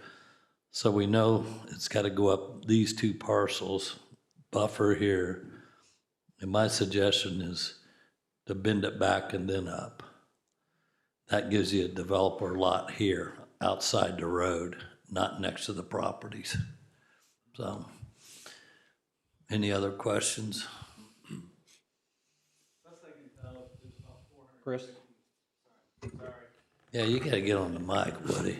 Best I can tell, there's about 450 feet between the person who spoke tonight and the 31 right-of-way. And you're talking about, you know, that and Westfield Boulevard takes about 110 feet. I know, and you got 120 there, so. To go through, so, yeah. I mean, it seems like there could be plenty of room for a fair amount of. However it ends up, I mean, if we go this way, now you're forcing development up against here. I like putting a road there with a nice buffer on the east side of the road, maintain that buffer, and then if any development comes, it's out here in front. But again, I don't have a lock on brains. Was there an exception associated with that? Was that what you were saying at the beginning of this? Or it's just prepared to go to be forwarded, or? Oh, about the workshop? Yeah. So the workshop is a relatively new process, and staff has kind of taken the approach that if it is a relatively cut and dry request, just because the workshop adds an extra 6 weeks onto the process, staff will choose, if they think it's ready, to give a recommendation that you could waive the workshop if you so choose. So that's what we did here, because Birch did agree to take out the use that staff found questionable. Okay, I got you. I missed that at the beginning. So the staff actually says it's okay. You suggest that it's okay to waive the workshop on this project right now. Yeah, you can, can go with us, or you can, not. Yeah. But yeah. But if you feel that there needs to be a workshop, you need to have something to bring up at that workshop. Yeah. And the reason this is in front of us is solely for the purposes of expanding the Grand Millennium PUD. And we don't have a specific proposal that is in front of us to evaluate. So there's less material than there normally would be to warrant having that meeting. At some point, there may be something that comes back that will dictate that we do see something again, and it could go through that process. But we need to make sure that we're prepared to be able to do the road extension, and all of this kind of has to work in conjunction with that sooner rather than later. Got it. Yeah, I think the two biggest concerns were just the elimination of the multifamily. Again, it's exactly what staff has brought up. Elimination of the multifamily use, and then just making sure we're having enough buffering. And I believe it was mentioned to be at least a 40-foot buffer with the trees. So having those two things taken care of, I'm not hearing any additional concerns from my fellow commission members. And then I just did want to touch on one thing that was mentioned. The neighbor that mentioned speed limit. So right now on Westfield Boulevard, the speed limit is 35. I expect that to be extended with the Westfield Boulevard extension, and then of course we can reevaluate at the council level when we go about amending our traffic ordinances through the years. So I think that would be all right for now. Thank you.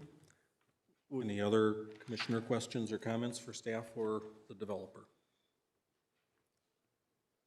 Did we put parameters on the timing of the roadway planning and kind of where we are on that? No, staff did not add parameters. I can reach out to Public Works, or you're free to discuss that. I think the next year, 2 years. Do you know, Birch?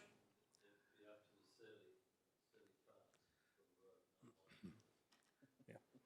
None of that's in our control or really even part of our scope of responsibilities. No, yeah, I just asked for obviously activation and timing of the development itself when that roadway would. Sooner rather than later, whatever that Ideally, is. right? Yeah. All right, we can waive the appearance at a workshop meeting, and we can send a recommendation to council if everybody is comfortable with that. Is there any reason to not pursue those two things? Can they be, can a recommendation or a motion be made with both of those, or they need to be individual? They need to be separate, unless Ashley tells me I something make a different. motion to waive the workshop requirement. Second. All right. So we have Andre making a motion to waive. My pen will write. And did you second that, Chris? Yes. So we're waiving the workshop. If staff will call the roll. Dr. Keen? Yes. Mr. Maui? Yes. Mr. McCarty? Yes. Mr. Mooney? Yes. Mr. Neal? Yes. Mr. Woodward? Yes. Mr. Bunkelfist? Yes. Mr. Horke? Yes. And Mr. Khan? Yes. Having waived the workshop, is there a motion on how to send a recommendation regarding this to council So move with a favorable recommendation? with a favorable recommendation. Motion by Dr. Keen. Second. Seconded by Mike Neal to send a favorable recommendation. If staff will call the roll on this, please. Dr. Keen? Yes. Mr. Maui? Yes. Mr. McCarty? Yes. Mr. Mooney? Yes. Mr. Neal? Yes. Mr. Woodward?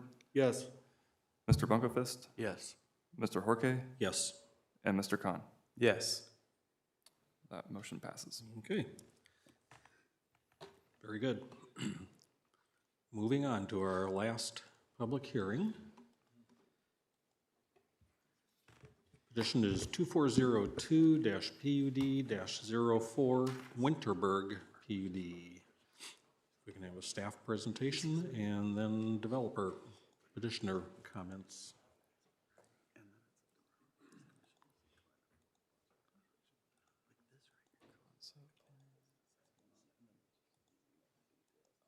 Refresh this.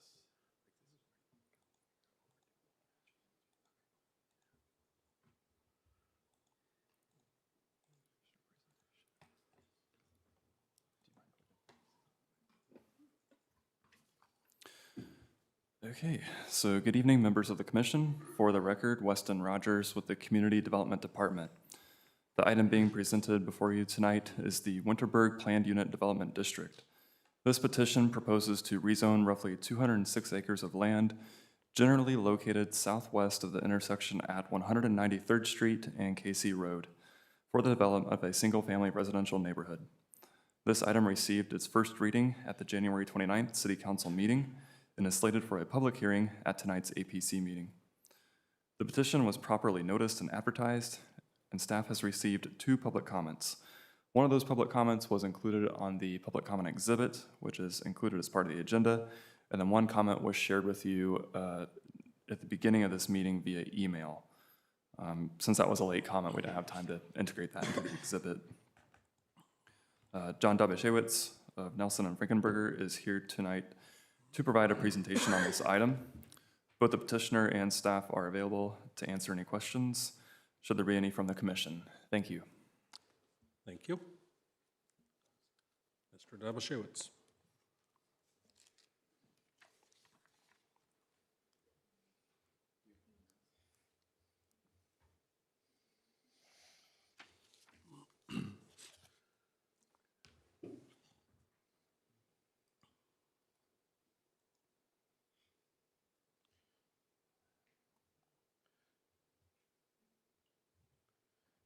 Thank you once again. For the record, John Dobashewitz with Nelson and Frankenberger. Platinum Properties is the petitioner with regard to this request. As indicated by staff, Platinum seeking approval for a change of zoning to a land unit development for a neighborhood to be known as Winterberg. The site is approximately 205 acres in area. It's at the southwest intersection of 193rd and Casey Road. Community is currently under development. To the north is the Atwater community. To the east is Emery Trace, which is a neighborhood which is completed. Also to the east is a development called Lancaster. It's currently under development, as well as North New Haven, which is at the northeast intersection of 186th. William Trace is a neighborhood to our south that's completed. Homes exist in that space, and then we're also on the north side of 186th Street. Off-site to our west is Eagletown Road. There are several individual home sites along Eagletown Road, as well as in this space right here at our southwest corner. There's approximately 50 additional acres of agricultural used property to our west. This illustration is of the Westfield Comprehensive Plan. We've identified the site as well as additional areas and zoning which are along our perimeter. Atwater to our north is a community that Olthoff builds in. Spring Mill Trails is made up of a combination of several different neighborhoods, which I described in our site location exhibit. You can see on that plan that the city, under the current comprehensive plan, zoned the area, or rather identified by district, a rural northwest area, which is about a quarter-mile removed to the west of us along Eagletown Road, thereby going to the west of Eagletown Road. It's not coincidental that all the neighborhoods that have developed over the last 15 years since the adoption of the comprehensive plan have been primarily, almost exclusively within that space. There are portions of Chatham Hills as well as the Atwater development that extend into that rural northwest area to our north. Atwater is developed at an intensity of about 2.75 homes per acre, and 2.1 homes per acre is the development to our east, where this underlying zoning is going to allow less than 2 homes per acre at about 1.9 homes per acre. In addition to that, while we can't control what happens on property to our west, as I mentioned, there's approximately 50 acres to our east that's agricultural in area, and further transitioning, and in terms of lot sizes and development standards, could take place. And I say could take place because it's not a guarantee that that would ever develop, the 40 to 50 acres to our west. But when it does, there'll be an opportunity for additional transitioning above and beyond what you see with this development that would occur in that space along the east perimeter of those lots that are along Eagletown Road. This is the concept plan for the development. It consists of 2 districts. There's a district to the north that incorporates SF4 zoning as the underlying, and the area to the south, which is the darker yellow lots, incorporates SF3.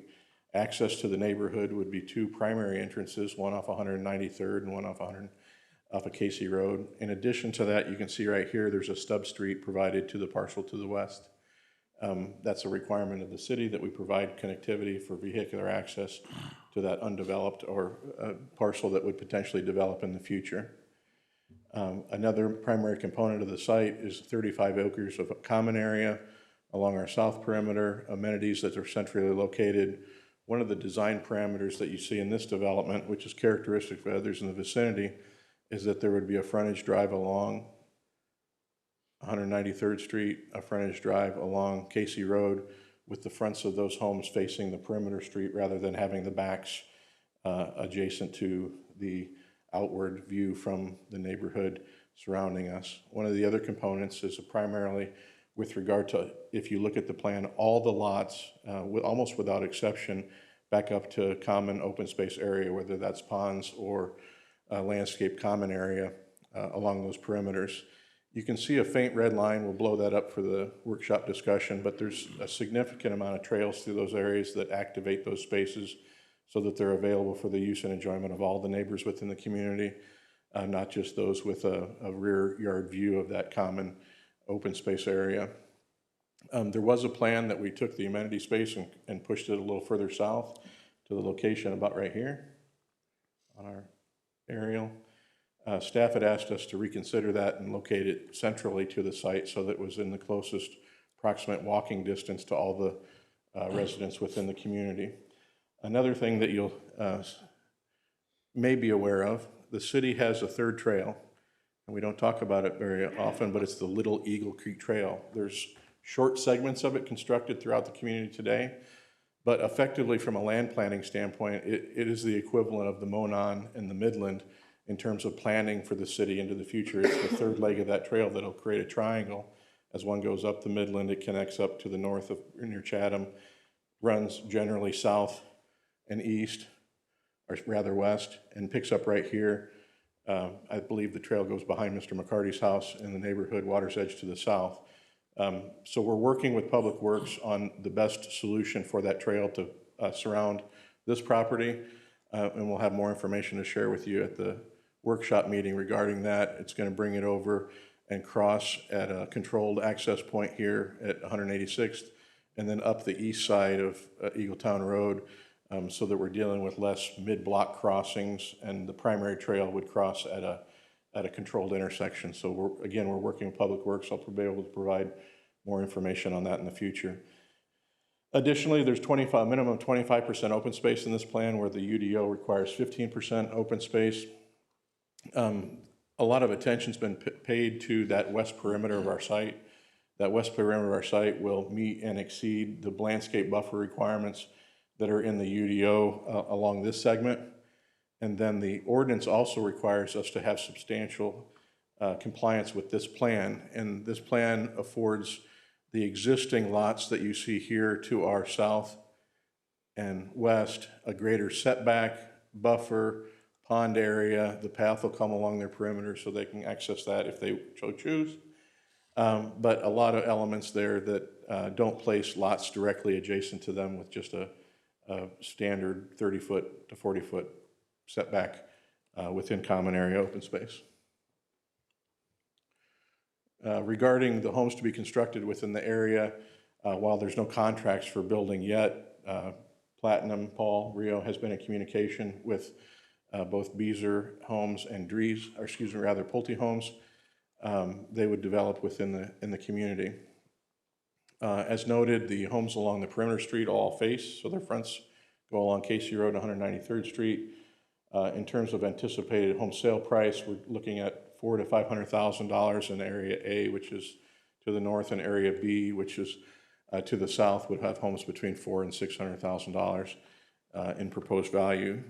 Like was the case on the prior discussion regarding Ravinia, there are architectural requirements that you'll find in the PUD, those which exceed the UDO or the underlying zoning's requirements for architecture, not just for homes within the space that is visible from the perimeter streets, but all homes within the development. Lastly, regarding amenities, an amenity facilities plan centrally located to the site is shown here. This is a blow up that's located right there. It's going to have a bathhouse, a pool house. We've been asked by council to consider a meeting space because of the size of the community, approximately 390 plus or minus homes. It was asked that we consider, and Platinum's currently developing a plan that would look at, and we'll report back to the Planning Commission at the time of your workshop meeting, what that additional meeting space might look like on the site. They're optimistic that they can come up with a plan that includes that. It's not going to be like the size of this room, but it'll be enough meeting space for people to have, birthdays and HOA meetings and things like that to give them a space internal to the neighborhood that's available year-round. I talked about the trail network. We can revisit that and look at the locations, but all along here there's trails. It's over 1 mile of additional trail network, and that's in addition to the Little Eagle Creek Trail, which is that third leg again of the city's trail network that would go along the perimeter of our site. I want to call attention to the fact that we had a neighborhood meeting last week. Mr. McCarty attended, a member of staff attended as well. Be glad to get additional feedback tonight from the public as well as the Plan Commission before we take the next steps, which would include evaluating council, Plan Commission, public comments, and then beginning to work with you at your workshop meeting on adjustments that would satisfy the Plan Commission and council before adoption consideration. So thanks for your time this evening. Thank you. One more reminder for anybody that might be attending virtually. If you have any comments that you would like to make and haven't already done so, email planners@westfield.in.gov.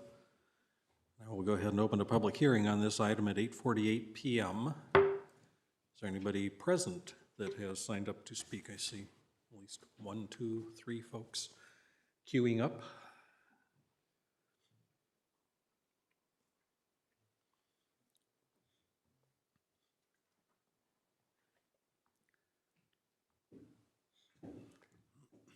Hey there, James Ratliff, 2068 Rowena Lane. Obviously, kind of a similar setup to the one before. I understand as a business, you're trying to maximize your profit and your revenue, and I feel like this is kind of another one of those plans that does everything but increase the lot size or kind of do what people are really wanting. People are wanting from a house. Am I allowed to control this? Am I able to? Yeah. These are all you look at the lot size, 60 to 70 foot. I mean, you're gonna have a 2-car garage or a 3-car garage, but it's gonna be super tight, all front load. Another 400 homes in Westfield with that same basic look. And I just, looking at these houses in the 400 to 600,000 range, just not exciting for me. And also not knowing the actual builders that'll be there, just an approval with, oh, we'll figure out the builders later. Because I think some of these are Silverthorne, and then the other is Beezer maybe. But kind of my last point is, so when you look at, and actually not my last point, but Pulte has, Bent Creek, a little larger homes, and the prices for them really wasn't that much greater than like a Lancaster. I believe when I see the sizes of these lots, they'd be kind of like a Lancaster home. The step above that at Bent Creek was an extra, at the time, $50,000 to $75,000. So there wasn't that big of a change, but then you had the side load garages, you had a basement, you had 2-story great rooms. So it's like a different level of house that, as I mentioned before, we just don't seem to be building a lot of here. So when I look at this plan, I'd really like to see plans that work for both the builder and the community, where it's not just how can the builder make as much profit as possible, maybe do some small changes in order to make people happy. But when I look at a plan like this, if we were 30 to seconds. if we were to do a third of the bottom, the darker yellow, the 70-foot lots, like a third of the lots would be that, a third of the lots would be 90, and then a third of lots would be 100, where you could have the nicer Pulte side loads that would cost more, yes, but not an astronomical amount that would be feasible for a lot of people in Westfield. Thank you. Thank you. Next speaker. Good evening, Mark Newell. I'm at 1718 West 186th Street, which is one of the lots on the bottom southwest corner there of the map. We have a couple concerns that I wanted to voice tonight. There's groundwater. There's a drain pipe that's in our property that goes under the road to the south side of the road and then feeds into the Little Eagle Creek. So we get a lot of water runoff and at times floods. My concern is how much this might impact water flowing into the creek and what kind of due diligence is being done around that. I know there's a lot of retention ponds and this is way outside my wheelhouse, but that's a concern of mine. All those properties to the west are on wells, so impact to the water table and how that might impact our properties is a concern. My biggest concern is, the plan states that rural Westfield starts west of Eagletown. I would contend that it starts where all those properties are going around 186th Street and up Eagletown. I've lived there for over 20 years now. Those are really good sized lots. The discussion we were having earlier about transitions, I think is really important. And I know there's some empty acreage to the west of this, but we don't want to continue to use the yardstick of it's consistent with contiguous neighborhoods, or we're just going to keep going west with it. There's a field to the south of 186th Street. I'd hate to see this area with all these homes just enveloped by these high-density cookie-cutter neighborhoods. Thank you. Thank you. Good evening, Brian Rastovic, 19007 Eagletown Road. My wife and kids, we live just on the east side of Eagletown Road, west of this. So the 50 acres that he was talking about, we own approximately 10 acres just west of that. And I just want to echo and foot stomp the major concern of my fellow neighbors here, that the high densities concern This is just way too many homes. We're seeing, I think you brought it up, all this popping up in the last couple of years. Infrastructure around here has fallen apart, but that's one concern that could be addressed in time. Is once this is developed with 400 homes on 205 acres, and the rural line being right out here, I believe, it doesn't. And I think you mentioned it earlier. It doesn't really. The rural line is not a hard line. It's supposed to, I believe, fade out. And to have, I think, 2 homes per acre maybe is just a major concern of my neighbors here on Eagletown Road. We moved from Carmel several years ago to be up here, and it's going to affect our what we desire, what we enjoy. And to see this come in with all the homes, I mean, look at this. We could do better. There's a lot of people that want to come to Westfield. And to have 400 homes right here, we could have higher standards. The architecture from the 2021 plan is slightly better, but we could still improve this as well. And the 21 plan also had the high density concern as well, and that was never addressed. They just came back several years later, maybe hoping that it wouldn't be a problem. And I understand, we're not naive, we're not ignorant. We know that there's a bottom line here, and they want to make as much money as possible. But once this goes in, you can't redo it. So I ask you to, the planning meeting later this month, just reduce the homes, do better, because we can do better than this right now. Thank you. Thank you. Next speaker. Hi, Angie Willis, 1750 West 186th Street, next door neighbor to Mr. Newell. I just want to echo his concerns. We want something in writing that is, if our wells are drained, it's going to be fixed. I guess because when they built the Grand Park, they had homes around there who had to sue because they drained their wells from watering. And also, I've been here 29 years, and we moved here to be out, away. I don't know, things happen, people build, but we are just to the west, and we kind of are being left out of everything as far as, like, where we live, we're not even allowed to vote for the mayor. So it just seems like we're not included in a lot of it. I know it's probably, we would like to be kept up to date on all this without, like today I had to leave work early just to come here because I work second shift. So I'm like him. Right now the speed limit is 35 till you just go past KC, then it goes up to 50. I can't even work in my yard without being afraid of being run over because the road is too small. And that's all I'm asking for.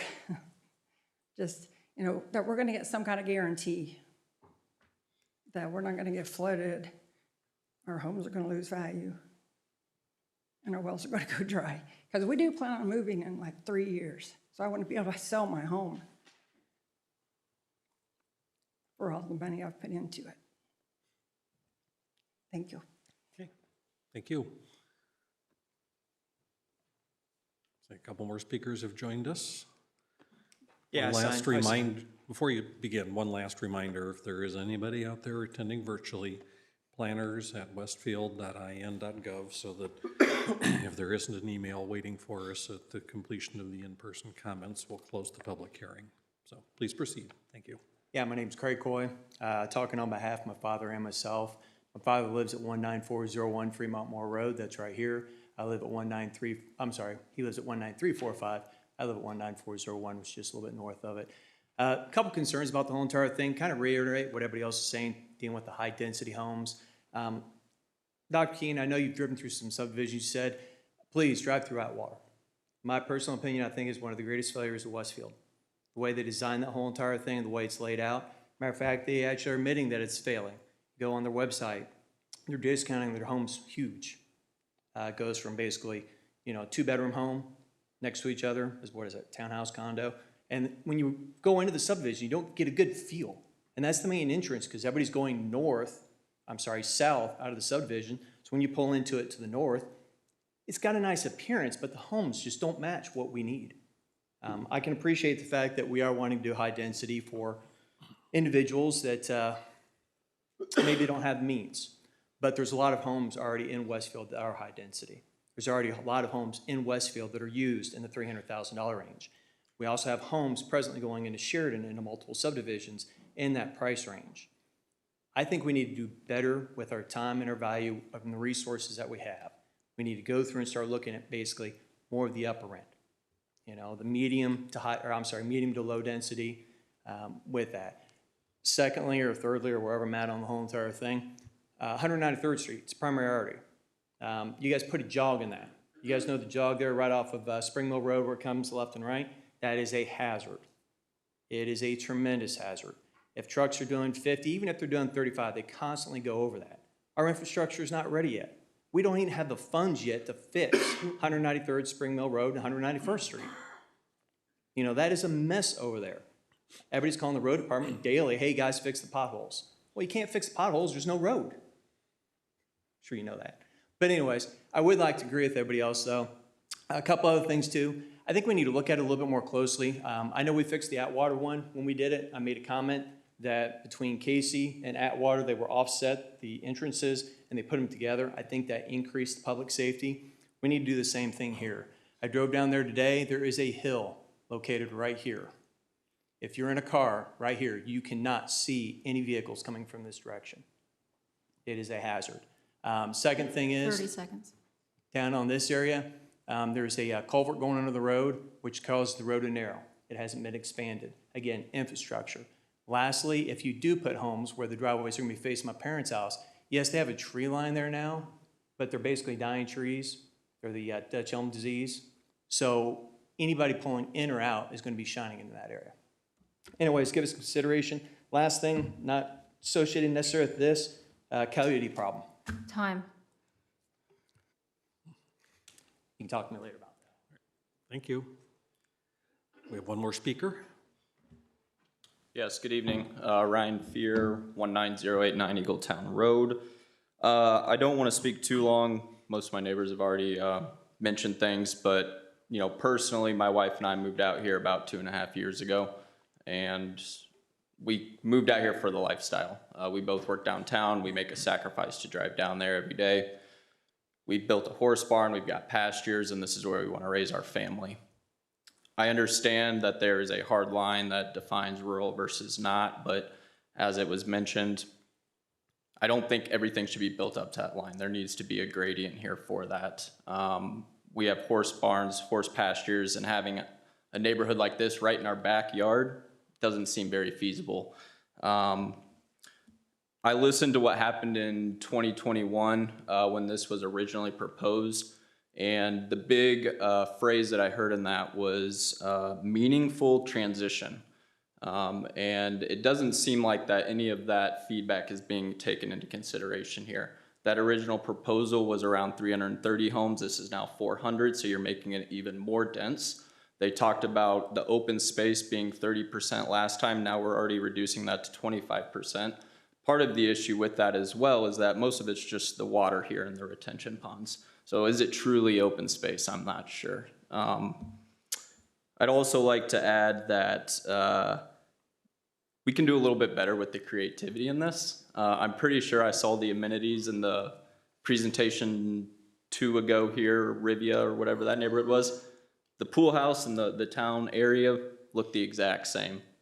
Are we just doing cookie cutter things here?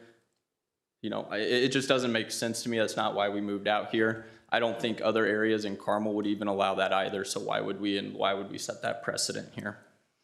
The last thing I'm gonna mention, we've got 2 entrances for 400 homes. If we say one home has 2 cars, that's 800 cars. 2 entrances. Casey Road, I understand as this gets developed will be upgraded, maybe a little bit on 193rd. But you think all that traffic is gonna stay on those roads? No. They're gonna start coming around on Eagletown Road. And my understanding, and I may not fully understand this, so please take it with a grain of salt, but we are not within city limits up there on Eagletown Road, so who's gonna be repairing those roads and taking care of it from a safety issue, plowing the roads when snow's there? 30 seconds. I know they will be annexed in if this gets passed, but that's not gonna be addressed either. So those are my concerns. Again, the biggest thing being the density and having that meaningful transition. I don't see that occurring here. Thank you. Thank you. It appears we've heard from everybody in the room that has thoughts to share, and there's no emails, correct? Yeah, no emails at this time. All right. I'm going to go ahead and close the public hearing at 9:05. And if Mr. Dabashewitz can respond to what he feels he's capable of responding to right now. Thank you. I just want to take a few minutes to focus. Well, you know what? This is just the comp plan map. Let's look at this map.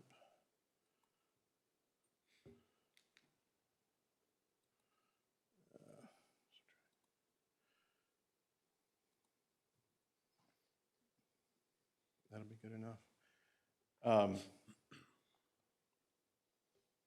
In terms of a meaningful transition and a transition from east to west, the Plan Commission may be aware, and it's been taking great care across this site. Lancaster to our east includes both townhomes, two-family dwellings, and single-family dwellings at an intensity that's much greater than what's proposed here. The New Haven development, which is at this corner right here, is all two-family dwellings.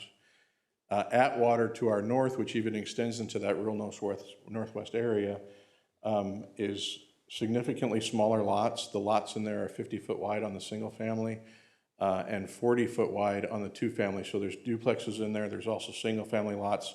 I think it's actually 55-foot wide single family lots rather than where proposed is here is 60 and 70-foot wide lots here. So as we're working from east to west and closer to that space in terms of added open space, additional larger lot sizes, not incorporating multiple home types like townhomes, as well as duplexes, those are all things that transition across the real estate.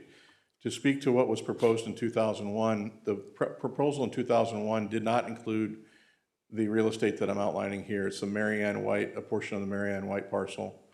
It was an additional 50 acres in size. The proposal that's in front of you today is less intense than the proposal that was in front of the Plan Commission in 2001.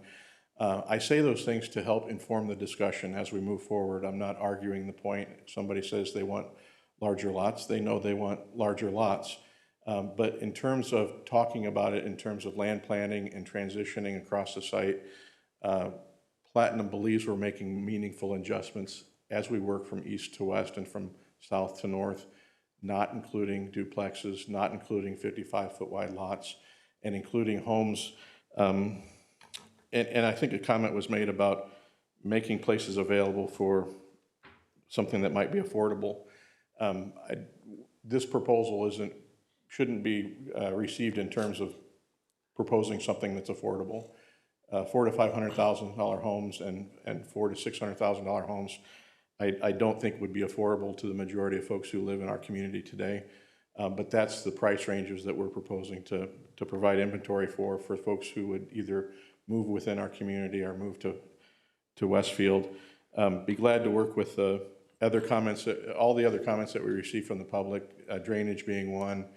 We talked about that at our last meeting, and we can take a longer look at that, as well as the items that the Plan Commission would want to see us address through the workshop process. So I'll one last thing regarding road improvements. Today, if you drive up Casey Road, the condition of the road isn't ideal. It would be through the development of this real estate that the roads improved, which is a similar case to the roads in front of Lancaster and Emery Trace, and the list goes on. The city will require resurfacing of the road, widening of a 2-lane cross-section. It's not going to be a 4-lane cross-section of Casey Road across our frontage. We have to dedicate enough right-of-way that it could in the future. But It would be an improved true lane cross-section with street widening, lane widening, stone shoulder, resurfacing, so that those roads can accommodate the amount of traffic that would be added by this development. And that comes at the construction phase, so we don't see that today. So we know the roads are in a poor condition today. Somebody asked, if I'm not in the city limits, who maintains my road? The county does. In those areas that are outside the city limits, those roads along Eagletown are in close proximity. So just wanted to touch on those items. Hopefully that additional explanation helps inform the discussion moving forward. Thank you. Thank you. As pointed out, a number of our speakers tonight were from the areas north or west where it is all county jurisdiction. I don't recall noticing in this PUD that there was a annexation clause. This whole site is not currently in any of the city limits. Is that anticipated? It is. It's been suggested by staff, and we'll add that to the ordinance. Okay. It's not in there currently, though. That's what I thought. Right. All right. Plan Commissioner comments. Yeah, just to start us off, since majority of folks up here are new, I was at it was my first time attending the neighborhood meeting last week. I did want to just compliment John for his transparency in answering questions at that time. I appreciate the professionalism. But just for transparency and clarity on my end, just want everyone to know that this is basically, and I've said this before and I sound like a broken record, but in the backyard of where I grew up in. I grew up at 1616 West 186th Street. My mom currently still owns that as well, inheriting after my grandmother passed away. And then, as John alluded to, stealing my thunder, that my wife and I live down in Water's Edge, with the Little Eagle Creek Trail extension being our backyard currently. So I say that just with the understanding that I am highly invested in wanting the best possible project that we can have here. And of course, my biggest concern being future infrastructure. And just over the time of me being on APC and now being on council, just understanding how that process looks. And I said this again at last week's meeting. I wanted to say it tonight, that if this were to be approved, if this were to be annexed in, then the city would be able to do road improvements. That is something that is desperately needed out by us, and I'll just use a story example of when I would ride the bus around KC and Eagletown 186. There were at least 2 times during the winter where the bus skidded off the road and we had to be evacuated because the road wasn't wide enough and had to get cars through that and so forth. So these are still very much so country roads that haven't seen improvement since then, but to the point that with this being annexed in, then we'd be able to have said improvements. Improvement to Casey Road be handled similar to what's happening with Tomlinson right now. There'd be a letting process and not a widening to a 4-lane, just a widening to make it safer. And that's something that, again, I'm all for. And then there's also a discussion underway of if this were to be approved, of the escalation of timelines when it comes to a roundabout 186 in Casey and a roundabout 193rd in Casey. More so with 186 in Casey, again, that is something that is desperately needed today. But like with any road improvements, we need the stats and facts to back up the money expenditure. And as of today, that roundabout would be around $3 million. So these are all things that are being taken into consideration currently. And then again, with currently living in Water's Edge, understanding that how the Spring Mill Trails PUD was handled was just atrocious, to be bluntly honest, and how our amenities are handled and so forth. That is a huge concern of mine as well. So that's why I brought the question up of what would be comparing apples to apples with just having a meeting house versus a pool house, and how we can do better there. I do appreciate the future possibility of extensions with the Little Eagle Creek Trail, as well as you see the red trail going through the wetlands. And just for a point of clarity with that as well, no homes are seen there on the southern side of 186 because the wetlands are unbuildable. And I agree with the comment made that it would be nice to have an additional entrance here into the neighborhood with having upwards of 400 homes as it sits currently. Again, this is just a starting point. But to build a entrance south for 186, the cost would just be astronomical, and we don't want to touch the wetlands. So it's unfortunate that that option, it really isn't a possibility. So again, just for transparency, clarity, I wanted to state that, you know, again, I'm highly invested in this area, but I appreciate all the neighbors' comments tonight, as those are similar concerns of mine with transitions and so forth. And I just look forward to seeing what my fellow commissioners say. So thank you. Thank you. I had a comment on this. I reside in the Lakes of Westfield. I'm new to the commission, but appointed by Scott Willis to help with everything moving forward with the city. But as the vice president of the HOA for the Lakes of Westfield, I can tell you that amenity for 153 homes is not enough, and it would need to be bigger. I'm not sure what, some of the things that we could see, a meeting room or more active things. There have been pickleball courts or basketball courts or other things. We want to, I'd personally like to see people getting active instead of being sucked into their phones all day. I think that's an important part, especially of how beautiful Westfield is. So that trail as well is an important thing. I think Carmel got it right in many ways with the Monon Trail, and I'd like to see an active way that Westfield progresses with that as well. Thank you.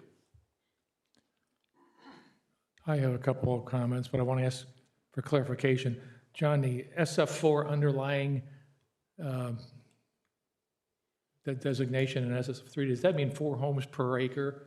It does not. It's just the nomenclature that the city uses to describe various residential classifications within the community. Okay, but basically it's smaller frontages, and wouldn't you say it's basically 4 homes per acre on the built portions? I mean, you got a lot of green space there, so you spread this out to make it look like it's less than 2 to 1, or 2 homes per acre. No, I don't think R4 is going to get you to 4 homes per acre if we built it in accordance with the standards in the UDO today. I think it'd probably get you somewhere around, if it was all single-family detached, it'd get you somewhere around 3 plus or minus. Okay, and an SF3 would be about 2.5? Generally. Okay, so from an eye test standpoint, as I'm driving by, those look awfully close together. I don't see the wetland, I don't see the blue and green, I only see the structures, so they look very close together. Now, farther to the west, when we get into the comp plan, the transition area, those are basically 1 home per 2 acres. Is that what that site is as we cross over into the rural area? It's about one home per 2 acres? 1 per 3? It'd have to be 3 for septic. Okay, so 1 per 3.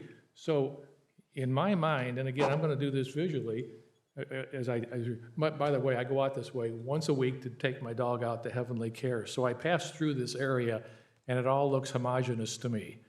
So I'm looking for something that's not homogeneous here. I don't see the transition to 1 home per 3 acres as the next stepping point to the west.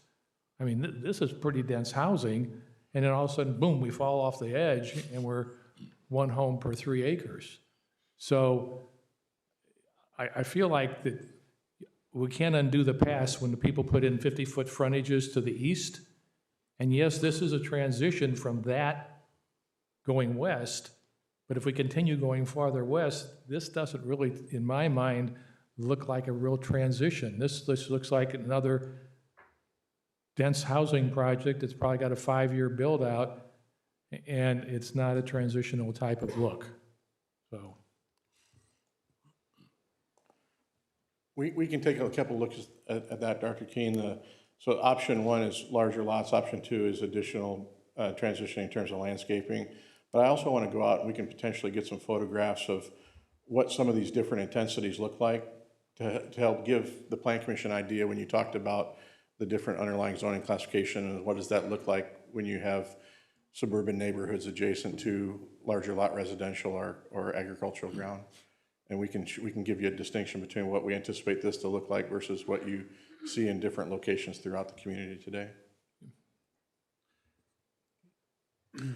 John, I've got a question. As far as the hill location that came up on 193rd Street with the northern exit, is that exit that you have locate now there for the future 193rd Street engineering, or is that there, you know, like, does 193rd Street, has it already been re-engineered through that area and studied? It has not. I'll ask Public Works to take a look at it and do some preliminary reconnaissance in that area to determine whether or not it meets the specifications for that entrance location. In the event that it doesn't, because they believe that there's some horizontal or vertical transition that can't be overcome, we would propose to relocate the entrance. Yeah. But I'm going to rely on Public Works to inform that discussion.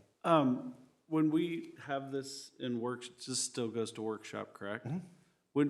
So I think something that might help all of us to understand, and we talk about this maintaining infrastructure and improving infrastructure, but then we like want to clobber you overhead for not giving us a 150-foot wide lot as we drive through a neighborhood, right? What all becomes future infrastructure, right? So the lot density is reducing the infrastructure maintenance per house, right, in the long term. If you could kind of maybe help us kind of understand a little bit of that, because I guess I understand it in concept, I don't know the math of it, and it'd be cool to talk about that. Okay. Have a discussion, sorry.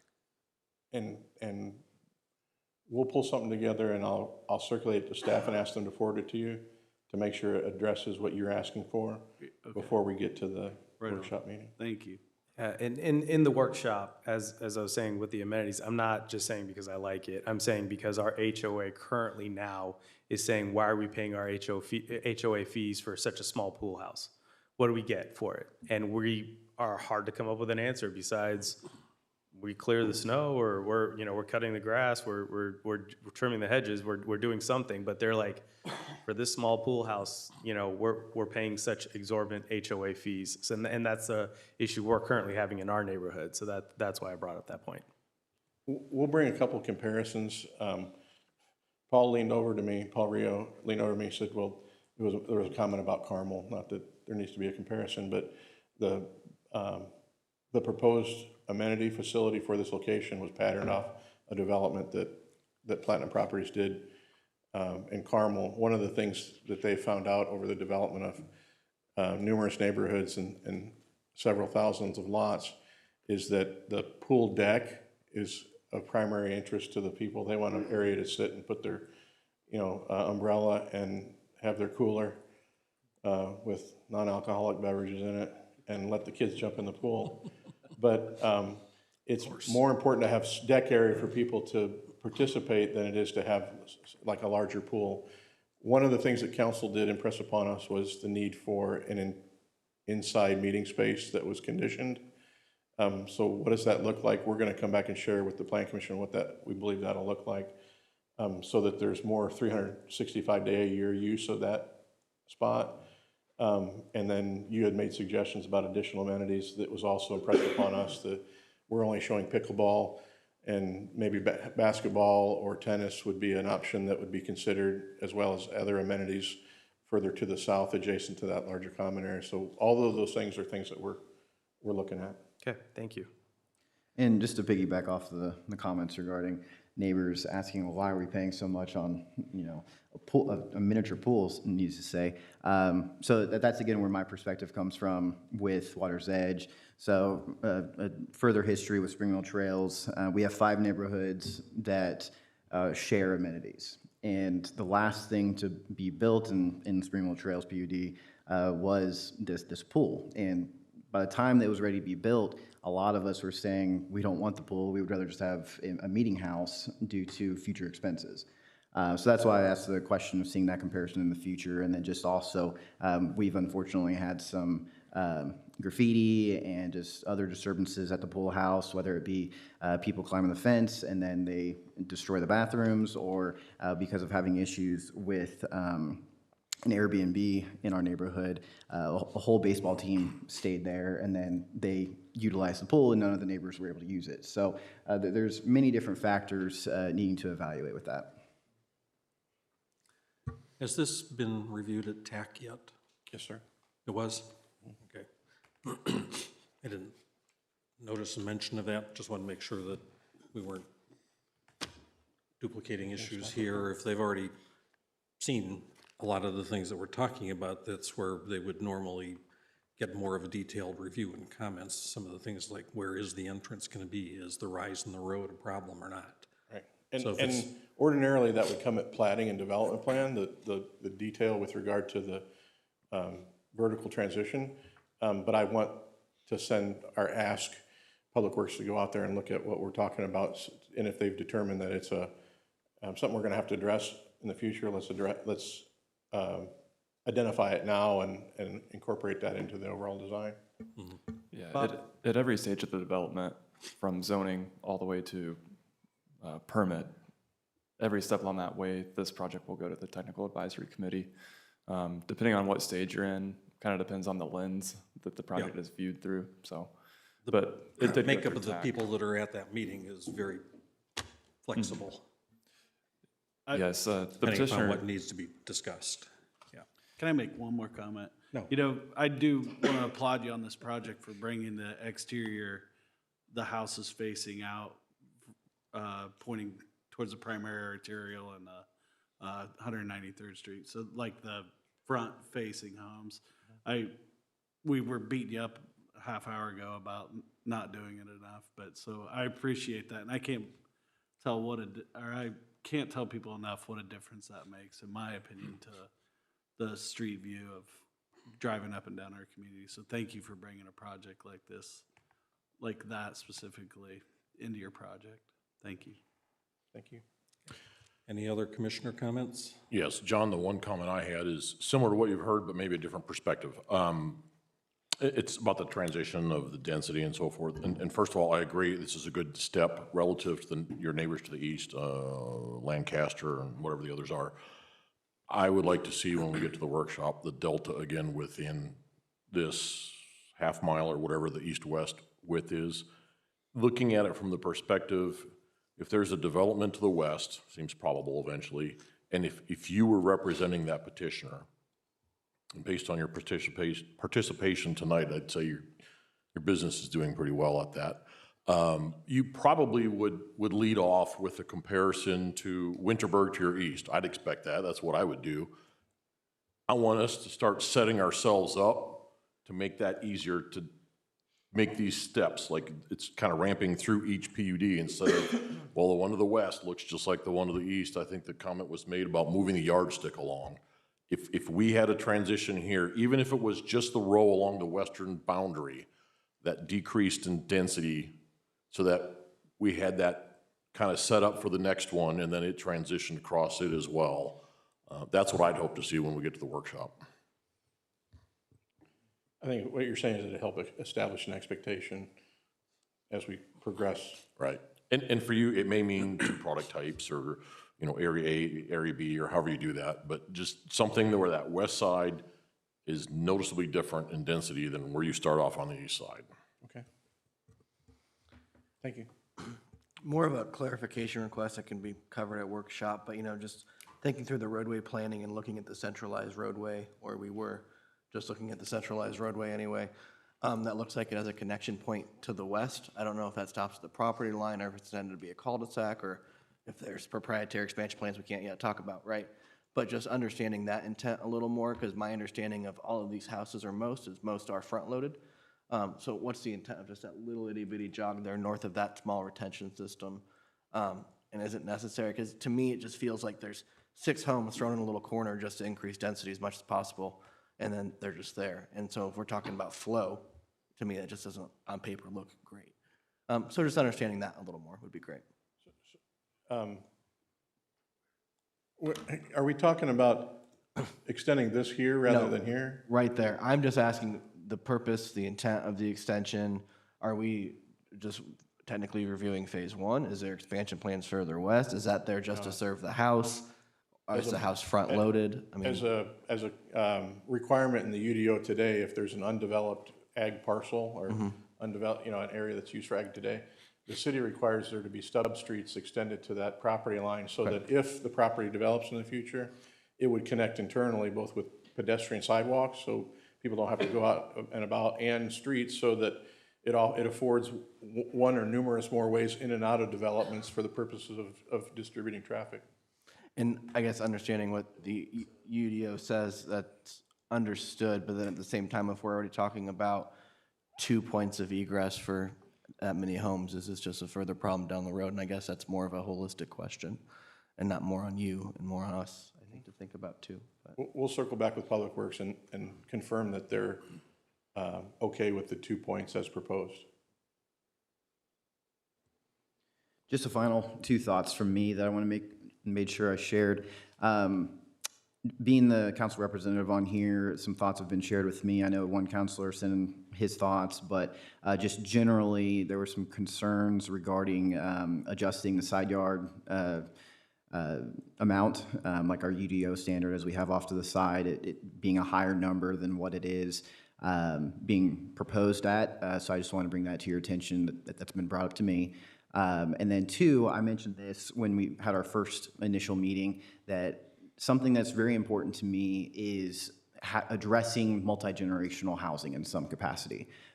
Whether that be having, I know with Lennar being an option here, having the options available with multi-generational housing, because I know they have a certain model that fits that requirement, or two, maybe instead of going about the design this way, we make some sacrifices in certain areas where in the definition of a multi-generational, that there could be certain needs for someone who's just coming out of college or someone that's wanting to retire, not needing to take care of homes. Like, I hate to use Lancaster as an example, but similar to what's going on in Lancaster. Is that something that's feasible here? I do not know. That's something we can explore later. But I just wanted to make sure that was once again said, that I want to, in some way, as we get further west, address the multi-generational need and different concerns between generations, whether it be not wanting to maintain yards or having larger estate lots, and then everything that's in between there. So.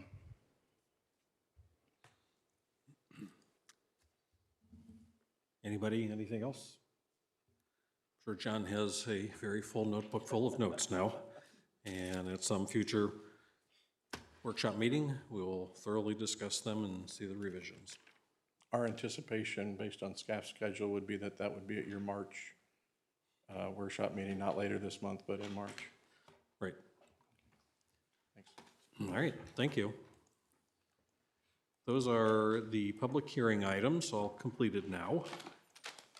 Oddly, there is nothing continued to a future meeting. That doesn't happen on too many of our agendas. Now takes us down to reports and comments. First up is any general comments from the membership for other members or questions of any sort. If there isn't any, then we move on to the update of interesting and important happenings from City Council from our council liaison. Yeah, so it was about an hour and a half meeting. It was a much lengthier agenda, and I'm sure we're going to be having a lot of this coming up, but try to make this a brief recap. So we approved the mayor appointments to the Historic Preservation Commission. We had an update from Jonathan Nail regarding the 161st Street Tunnel. We had an update from Communications Director Kayla Arnold on the waste management transition that will be happening here in the next couple months and the communication revolving around that. Under old business, we established the deputy mayor position. That was unanimous. We reestablished the Parks Department. Very excited to see that happening. That was unanimous. And then also amended the salary ordinance. Under new business was an abatement for Isotopia. So very happy that they decided to move to Westfield. This is going to be their first facility in North America. So just a big win for Westfield all around. We updated our council rules of procedures. We saw then 3 items that we saw tonight, just as a first initial reading, Grand Millennium PUD Amendment, Ravinia, and Winterberg.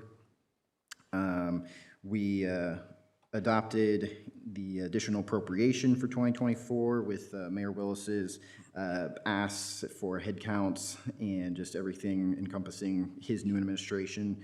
And we amended the traffic ordinance regulations mainly for Park Street and seeing how that transitions over time. And then one item that was continued was the annexation that's being considered into Adams Township. So if anyone has any questions, happy to answer. Doesn't Doesn't seem like there's any questions, so we'll move on to the report from our BZA liaison. I'll make it quick. There's 3 items that might be of interest. Aldi, we wanted a little bit of a structural variation to their building, and we granted that. And if you want to know more about it, it's in today's current, for those of you who live in Westfield. So they did a nice job of writing up what we looked at. Granted a variance so that one of the structures within the Grand Junction could become a bakery, a small, kind of like a rivet-type bakery rather than a large bakery. And we did grant that. And the third thing we did was we granted a variance so that Bub's Burgers could build at the corner of Mill and Park Street, right across from Nyla's and next to the wine place there on Mill Street. So I think a couple of those will probably come up this way sometime in the future. Hopefully, looking forward to it. Thank you. There was no plat committee meeting, but there will be one this coming Monday. So we'll have a plat committee update next meeting. Taking us down to Community Development Department. Any words of wisdom for us? Yeah, just wanted to mention that we have hired a new administrative assistant. So starting next Monday, so you all may be receiving emails from Mandy in the future. So just wanted to extend a warm welcome and let you know that. But that's all for now. Okay, thank you. We have a workshop meeting coming up this month that likely will be strictly training, and it will be on a Tuesday, not a Monday, because that Monday, 2 weeks from today, is President's Day. Correct? That's correct, yeah. So we're anticipating a training session only, or maybe there could be a consent agenda of some sort if there is anything. That's correct. Yeah. Yes, we may have a consent agenda item or two, but the primary objective of the meeting will be for training purposes. Okay, so perfect. If you have any questions, if any questions come up, feel free to write those down over the coming weeks and days. We'll be happy to dive into that. So. Okay, very good. To that disappointing part of the meeting where we're looking for a motion to adjourn. So moved. Jump right into that. I was ready, man. I was ready. Who seconded it down there to my left? Was that Woodard? Yes, sir. Okay, so we have a motion and a second. Everybody in favor of adjourning, say aye. Aye. Is there anybody opposed? We are adjourned at 9:37 p.m. We do like it, we really do. Look forward to serving with you, man.